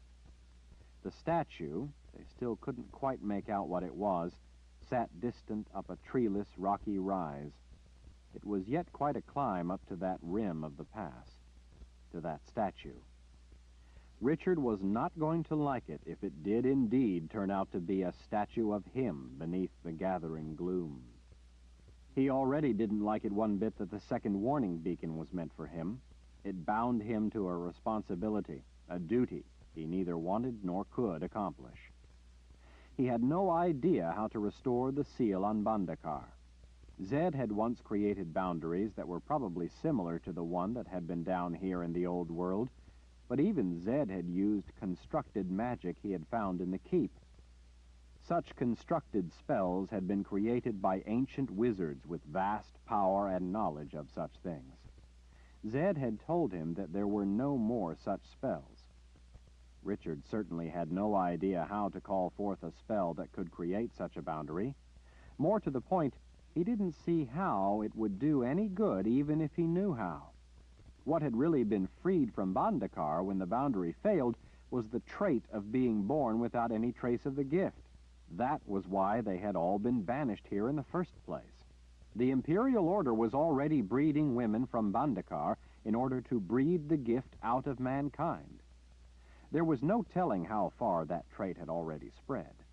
Breeding the women, as it sounded like they were doing now, would gain them more children who were pristinely ungifted, children who would be indoctrinated in the teachings of the Order. When they started using the men for breeding, the number of such children would vastly increase. A woman could have a child every year. In the same time, a man could sire a great number of children bearing his pristinely ungifted trait. Despite the Order's creed of self-sacrifice, they had not yet, it would seem, been willing to sacrifice their women to such an undertaking. Raping the women in Bandakar and proclaiming it for the good of mankind was fine with the men of the Order. For the men ruling the Imperial Order to give over their own women to be bred, however, was quite another matter. Richard had no doubt that they eventually would start using their own women to this purpose, but that would come later. In the meantime, the Order would probably soon start using all the women captured and held as slaves for this purpose, breeding them to men from Bandakar. The Order's conquest of the New World would provide them with plenty more women for breeding stock. Whereas in ancient times those in the New World tried to limit the trait from spreading in man, the Imperial Order would do whatever they could to accelerate it. "Richard," Kalen asked in a low voice, so the others farther back in the trees wouldn't hear, "what do you think it means that the second warning beacon, the one for you, is turning black like the Nightstone? Do you think it means to show you the time you have left to get the antidote?" Since he had only just found it, he hadn't given it much thought. Even so, he could interpret it only as a dire warning. The Nightstone was tied to the spirits of the dead, to the underworld. It could be, as Kalen suggested, that the darkening was meant to show him how the poison was taking him, and that he was running out of time. For a number of reasons, though, he didn't believe that was the explanation. "I don't know for sure," he finally told her, "but I don't think it's a warning about the poison. I think that the way the statue is turning black is meant to represent, materially, how the gift is failing in me, how it's slowly beginning to kill me, how the underworld, the world of the dead, is slowly enshrouding me." Kalen's hand slipped up on his arm, a gesture of comfort as well as worry. "That was my thought, too. I was hoping you would argue against it. This means that the gift might be more of a problem than the poison, if, after all, this dead wizard used the beacon to warn you about it." Richard wondered if the statue up on the ridge of the pass would hold any answers. He certainly didn't have any. To make it up there and see, they would have to leave the shelter of the forest and travel out in the open. Richard turned and signaled the others forward. "I don't think the races would be expecting us here," he said as they gathered around him. "If we really did manage to lose them, they won't know where we went, what direction, so they won't know to look for us here. I think we can make it up there without the races, and therefore Nicholas knowing." "Besides," Tom said, "with those low clouds hugging most of the mountains, they may not be able to search." "Maybe," Richard said. It was getting late. In the distant mountains, a wolf howled. On another slope across a deep cleft in the mountains, a second wolf answered. There would be more than two.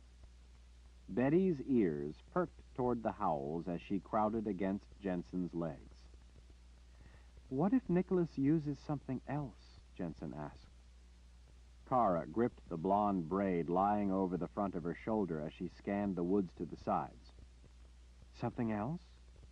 Jensen pulled her cloak tighter around her as the wind tried to lift it open. Well, if he can look through a race's eyes, then maybe he can look through the eyes of something else. "You mean a wolf?" Kara asked. "You think that wolf you heard might be him?" "I don't know," Jensen admitted. "For that matter," Richard said, "if he can look through the black eyes of the races, maybe he could just as easily look through the eyes of a mouse." Tom swiped his wind-blown blonde hair back from his forehead as he cast a wary glance at the sky. "Why do you think he always seems to use the races, then?" "Probably because they're better able to cover great distances," Richard said. "After all, he'd have a lot of trouble finding us with a mouse. More than that, though, I think he likes the imagery of being with such creatures, likes thinking of himself as being part of a powerful predator.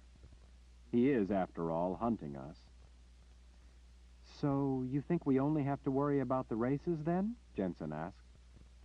"I think he would prefer to watch through the races, but that isn't his end, only the means," Richard said. "He's after Kalen and me. Since getting us is his end, I think he will turn to whatever means he must if necessary. He very well might look through even the eyes of a mouse, if it would help him get us." "If his end is having you," Kara said, "then Owen is helping his ends by bringing you right to him." Richard couldn't argue with that. For the moment, though, he had to go along with Owen's wishes. Soon enough, Richard intended to start doing things his own way. "For now," Richard said, "he's still trying to find us, so I expect that he will stick to the races, since they can cover great distances. But since I've killed races with arrows, he must realize that we at least suspect someone is watching us through their eyes. As we get closer to him, I see no reason that in the future he might not use something else, so we won't know he's watching us." Kalen looked to be alarmed by the idea. "You mean something like a wolf, or I don't know, maybe an owl?" "Owl, pigeon, sparrow. If I had to guess, then I'd guess that at least until he finds us, he will use a bird." Kalen huddled close beside him, using his body to block the wind. They were up high enough in the mountains that they were just beginning to encounter snow. From what Richard had seen of the old world, it generally appeared too warm for snow. For there to be snow this time of year, it could only be in the most imposing of mountains. Richard gestured to the icy flakes swirling in the air. "Owen, does it get cold in winter in Bandakar?" Do you get snow? Winds come down from the north, following down our side of the mountains, I believe. In winter, it gets cold. Every couple of years we get a bit of snow, but it does not last long. Usually in the winter it rains more. I do not understand why it snows here now when it is summer. Because of the elevation, Richard answered idly as he studied the rising slopes to each side. Higher yet, the snowpack was thick, and in places where the wind blew drifts into overhangs, it would be treacherous. Trying to cross such precipitous snow-covered slopes would be perilous at best. Fortunately, they were nearing the highest point they would have to climb to make it over the pass, so they wouldn't have to traverse heavy snow. The bitterly cold wind, though, was making them all miserable. I want to know what that thing is, Richard finally said, gesturing up at the statue on the rise. He looked around at the others to see if anyone objected. No one did. And I want to know why it's there. Do you think we should wait for dark? Kara asked. Darkness will hide us better. Richard shook his head. The races must be able to see pretty well in the dark. After all, that's when they hunt. If given a choice, I'd rather be in the open during the daylight when I can see them coming. Richard hooked his bow under his leg and bent it enough to attach the bowstring. He drew an arrow from the leather quiver over his shoulder and nocked it, holding it at rest against the bow with his left hand. He scanned the sky, checking the clouds, and looking for any sign of the races. He wasn't entirely sure about the shadows among the trees, but the sky was clear of races. I think we'd better be on our way. Richard's gaze swept across all their faces first, making sure they were paying attention. Walk on the rocks, if at all possible. I don't want to leave a trail behind in the snow that Nicholas could spot through the eyes of the races. Nodding their understanding, they all followed after him in single file out onto the rocks. Owen, in front of the ever-watchful Mord Sith, kept a wary eye toward the sky. Jensen and Betty watched the woods to the sides. In the strong gusts, they all hunched against the wind and the stinging bite of ice crystals hitting their faces. In the thin air, it was tiring climbing up the steep incline. Richard's legs burned with the effort. His lungs burned with the poison. By the look of the sheer walls of rock rising up into broken clouds to either side, Richard didn't see any way other than the pass for people to make it over the imposing mountains. At least not without a journey of tremendous difficulty, hardship, and probably a great loss of life. Even then, he wasn't really certain that it was even possible. In places, as they trudged up the edge of the steep rise, he could see back through gaps in the rock walls of the mountains under the dark bottom of clouds to sunlight beyond the pass. None of them spoke as they climbed. From time to time, they had to pause to catch their breath. They all kept an eye to the churning sky. Richard spotted a few small birds in the distance, but nothing of any size. As they approached the top, following a zigzagging course so they could more easily make it up without having to scale rock faces of jutting ledges, Richard caught glimpses of the statue sitting on a massive base of granite. From the high vantage point in the pass, he could now see that the rock on either side of the rise fell away in precipitous drops. The gorge at the bottom of either side dead-ended at vertical climbs of what would have to be thousands of feet. Whatever routes might have branched off lower down, they would have to converge before going up this rise. By the lay of the land, it became clear to him that this was the only way to make it through this entire section of the pass. He realized that anyone approaching Bandakar by this route would have to climb this ridge in the rise, and they would unavoidably come upon the monument. As he mounted the final cut between the snow-dusted boulders standing twice his height, Richard was able at last to take in the entire statue guarding the pass. And guarding the pass it was. This was a sentinel. The noble figure sitting atop a vast stone base was seated as he watchfully guarded the pass. In one hand, the figure casually held a sword at the ready, its point resting on the ground. He appeared to be wearing leather armor, with his cape resting over his lap. The vigilant pose of the sentinel gave it a resolute presence. The clear impression was this figure was set to ward what was beyond. The stone was worn by centuries of weather, but that weathering failed to wear away the power of the carving. This figure was carved, and it was placed with great purpose. That it was out in the middle of nowhere, at the summit of a mountain pass no longer traveled, and a trail possibly abandoned after this was set here, made it, to Richard, all the more arresting. He had carved stone, and he knew what had gone into this. It was not what he would call fine work, but it was powerfully executed. Just looking at it gave him goosebumps. "At least it doesn't look like you," Kalin said. At least there was that. But this thing being there all alone for what very well might have been thousands of years was worrisome. "What I'd like to know," Richard said to her, "is why this second beacon was down there, down the hill, in that cave, and not up here." Kalin shared a telling look with him. "If Jensen hadn't done what she did, you would never have found it." Richard walked around the base of the statue, searching. For what, he didn't know.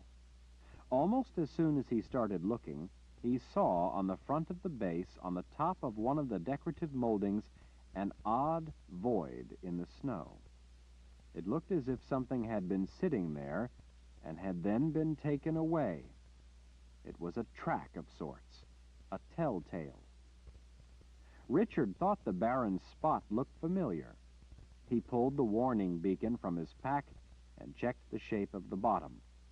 His thought confirmed, he placed the figure of himself in the void in the snow collected on the rim of the base. It was a perfect fit. The little figure had been here with this statue. "How do you think it came to be down in the cave?" Kara asked in a suspicious voice. "Maybe it fell," Jensen offered. "It's pretty windy up here. Maybe the wind blew it off and it tumbled down the hill." "And just managed to roll through the woods without being stopped by a tree, and then, neat as can be," Richard said, "roll right into the small opening of the cave, and then just happened to come to be stuck in the rock right near where you, by coincidence, ended up stuck. Stuck, I might add, in a terrifying place you aren't terrified of." Jensen blinked in wonder. "When you put it like that..." Standing at the crown of the pass, in front of the statue right where the warning beacon would have rested and now again rested, Richard could see that the spot held a commanding view of the approach to Bandakar. The mountains blocking off the view to either side were as formidable as anything he'd ever seen. The rise where the sentinel sat overlooked the approach into the pass back between those towering snow-capped peaks. As high as they were still only at the foothills of those mountains. The statue was not looking ahead, as might be expected of a guardian, but rather its unflinching gaze was fixed a little to the right. Richard thought that was a bit odd. He wondered if maybe it was meant to show this sentinel keeping a vigilant eye on everything, on every potential threat. Standing as he was, directly in front of the statue's base, in front of where the warning beacon sat, Richard looked to the right, in the direction the man in the statue was looking. He could see the approach of the pass up through the mountains. Farther out in the distance, he could see vast forests to the west, and beyond that, the low, barren mountains they had crossed. And he could see a gap in those mountains. The eyes of the man in the statue were resolutely fixed upon what Richard now saw. "Dear spirits," he whispered. "What is it?" Kalin asked. "What do you see?" "The pillars of creation." Chapter 35. Kalin, standing beside Richard, squinted into the distance. From the base of the statue, they had a commanding view of the approaches from the west. It seemed as if she could see half a world away, but she couldn't see what he saw. "I can't see the pillars of creation," she said. Richard leaned close, having her sight down his arm where he pointed. There. That darker depression in the expanse of flat ground. Richard's eyes were better at seeing distant things than were hers. It was all rather hazy looking, being so far away. You can recognize where it lies by the landmarks there, he pointed off to the right, and then a little to the left, and there.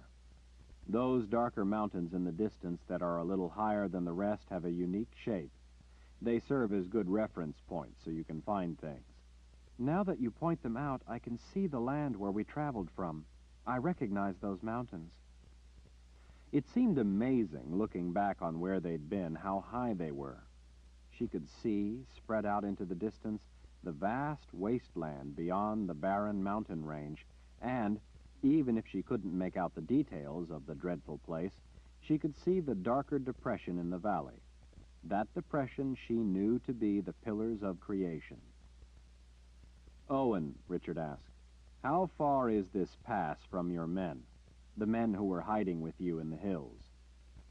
Owen looked baffled by the question. But Lord Rall, I have never been up this portion of the pass before. I have never seen this statue. I have never been anywhere close to here before. It would be impossible for me to tell such a thing. Not impossible, Richard said. If you know what your home is like, you should be able to recognize landmarks around it, just as I was able to look out to the west and see the route we traveled to get here. Look around at those mountains back through the pass and see if you recognize anything. Owen, looking skeptical, walked the rest of the way up behind the statue and peered off to the east. He stood in the wind for a time, staring. He pointed at a mountain in the distance through the pass. I think I know that place. He sounded astonished. I know the shape of that mountain. It looks a little different from this spot, but I think it's the same place I know. He shielded his eyes from the gusts of wind as he gazed to the east. He pointed again. And that place! I know that place too! He rushed back to Richard. You were right, Lord Rall. I can see places I know. He stared off then as he whispered to himself, I can tell where my home is even though I've not been here, just by seeing places I know. Kalin had never seen anyone so astounded by something so simple. So, Richard finally prompted, how far do you think your men are from here? Owen looked back over his shoulder. Through that low place, then around that slope coming from the right. He turned back to Richard. We have been hiding in the land near where the seal on our empire used to be, where no one ever goes because it is near the place where death stalks near the pass. I would guess maybe a full day's steady walk from here. He suddenly turned hesitant.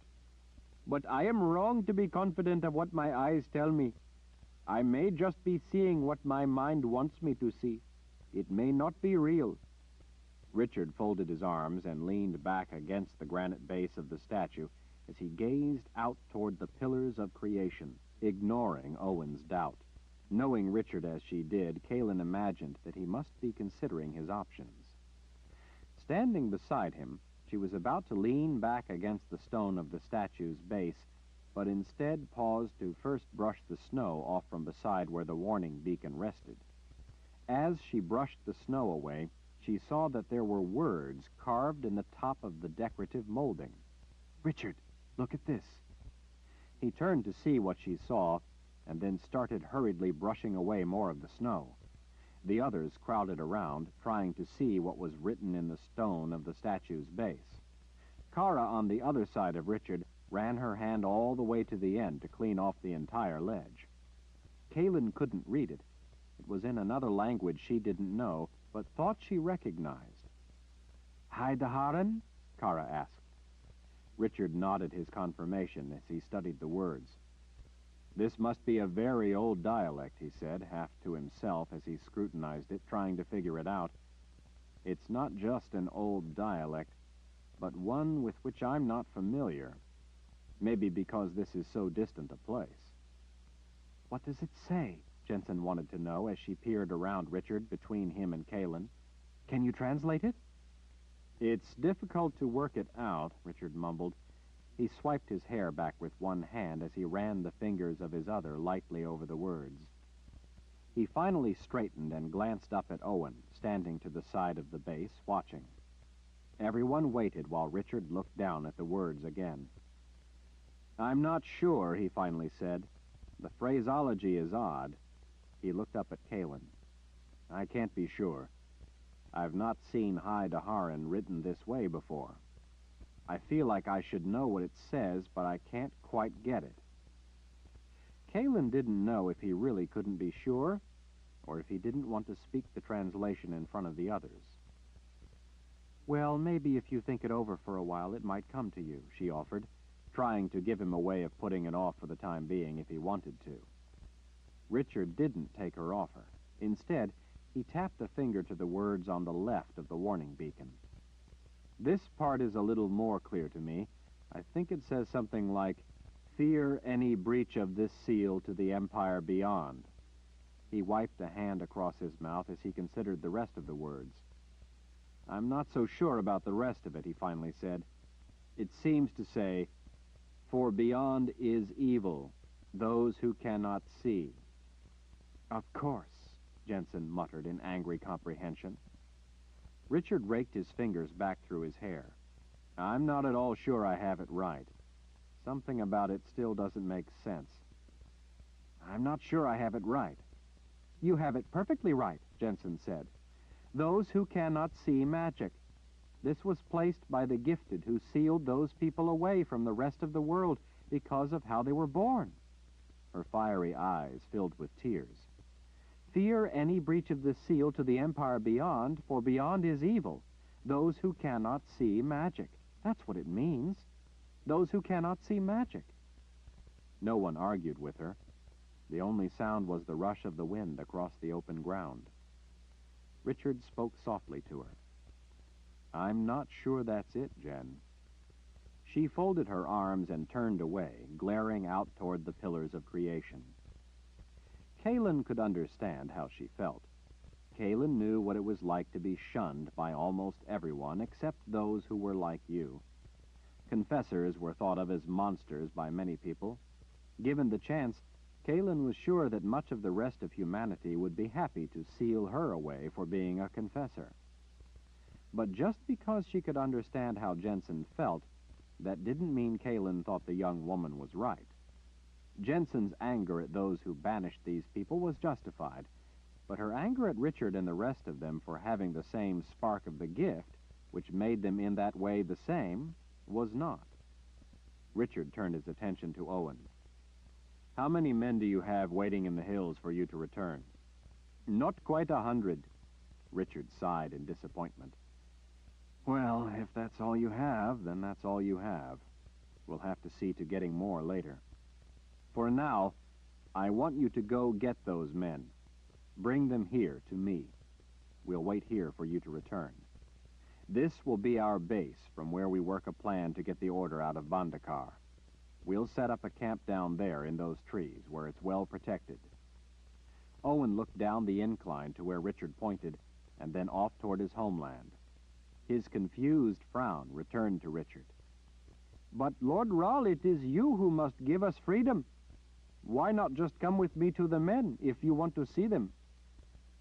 "Because I think this will be a safer place than where they are now, where the Order probably knows they're hiding." "But the Order does not know that there are men hiding, or where they are." "You're deluding yourselves. The men in the Order are brutal, but they aren't stupid." "If they really know where the men are, then why hasn't the Order come to call them in?" "They will," Richard said. "When it suits them, they will. Your men aren't a threat, so the men of the Order are in no hurry to expend any effort to capture them. Sooner or later they will, though, because they won't want anyone to think they can escape the Order's rule. I want your men away from there to a place they've not been, here. I want the Order to think they're gone, to think they've run away so they won't go after them." "Well," Owen said, thinking it over, "I guess that would be all right." Tom stood watch near the far corner of the statue's base, giving Jensen room to be alone. She looked angry, and he looked like he thought it best just to leave her be. Tom looked as if he felt guilty for having been born with the spark of the gift that allowed him to see magic, that same spark possessed by those who had banished people like Jensen. "Tom," Richard said, "I want you to go with Owen." Jensen's arms came unfolded as she turned toward Richard. Why do you want him to go? She suddenly sounded a lot less angry. "That's right," Owen said. "Why should he go?" "Because," Richard said, "I want to make sure that you and your men get back here. I need the antidote, remember? The more men I have back here with me who know where it is, the better. I want them safely away from the Order for now. With blonde hair and blue eyes, Tom will fit in with your people. If you run into any soldiers from the Order, they will think he's one of you. Tom will make sure you all get back here." But it could be dangerous, Jensen objected. Richard fixed her in his challenging stare. He didn't say anything. He simply waited to see if she would dare to attempt to justify her objections. Finally, she broke eye contact and looked away. "I guess it makes sense, though," she finally admitted.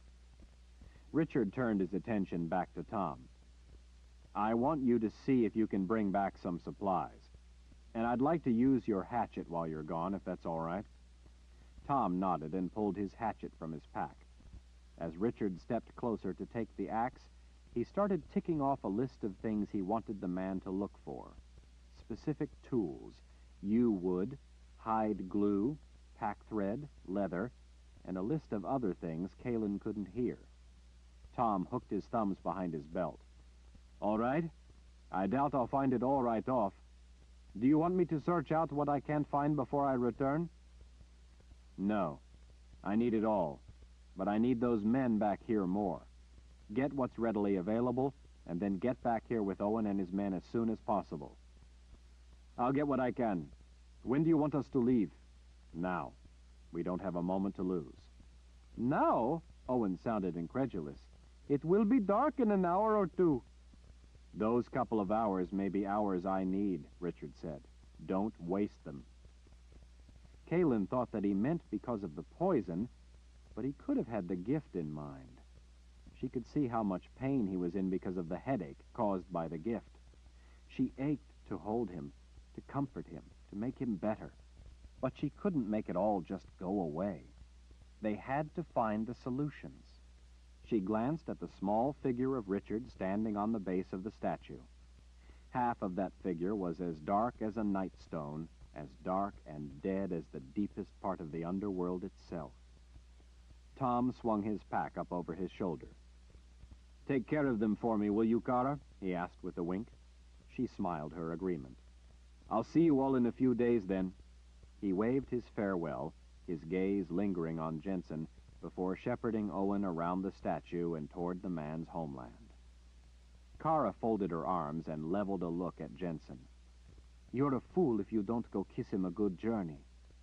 Jensen hesitated, her eyes turning toward Richard. "I've learned not to argue with Kara," Richard said. Jensen smiled and ran over the ridge to catch Tom before he was gone. Betty, at the end of a long rope, scampered to follow after. Richard stuffed the small figure of himself into his pack before picking up his bow from where it leaned against the statue. "We'd better get down into the trees and set up a camp." Richard, Kalin, and Kara started down the rise toward the concealing safety of the huge pines. They had been long enough out in the open, as far as Kalin was concerned. It was only a matter of time before the races came in search of them, before Nicholas came looking for them. As cold as it was up in the pass, Kalin knew they didn't dare build a fire. The races could spot the smoke and then find them. They needed instead to build a snug shelter. Kalin wished they could find a wayward pine to protect and hide them for the night, but she had not seen any of those down in the old world, and wishing wasn't going to grow one. As she stepped carefully on dry patches of rock, avoiding the snow so as not to leave tracks, she checked the dark clouds. It was always possible that it might warm just a little, and that the precipitation could turn to rain. Even if it didn't, it still would be a miserably cold night. Jensen, Betty following behind, returned. catching up with them as they zigzagged down through the steep notches of ledge. The wind was getting colder, the snow a little heavier. When they reached a flatter spot, Jensen caught Richard's arm. "Richard, I'm sorry. I don't mean to be angry with you. I know you didn't banish those people. I know it's not your fault." She gathered up the slack on Betty's rope, looping it into coils. "It just makes me angry that those people were treated like that. I'm like them, and so it makes me angry." "The way they were treated should make you angry," Richard said as he started away, "but not because you share an attribute with them." Taken aback by his words, even looking a little hurt, Jensen didn't move. "What do you mean?" Richard paused and turned back to her. "That's how the Imperial Order thinks. That's how Owen's people think. It's a belief in granting disembodied prestige or the mantle of guilt to all those who share some specific trait or attribute. The Imperial Order would like you to believe that your virtue, your ultimate value, or even your wickedness arises entirely from being born a member of a given group, that free will itself is either impotent or non-existent. They want you to believe that all people are merely interchangeable members of groups that share fixed, preordained characteristics, and they are predestined to live through a collective identity, the group will, unable to rise on individual merit because there can be no such thing as independent individual merit, only group merit.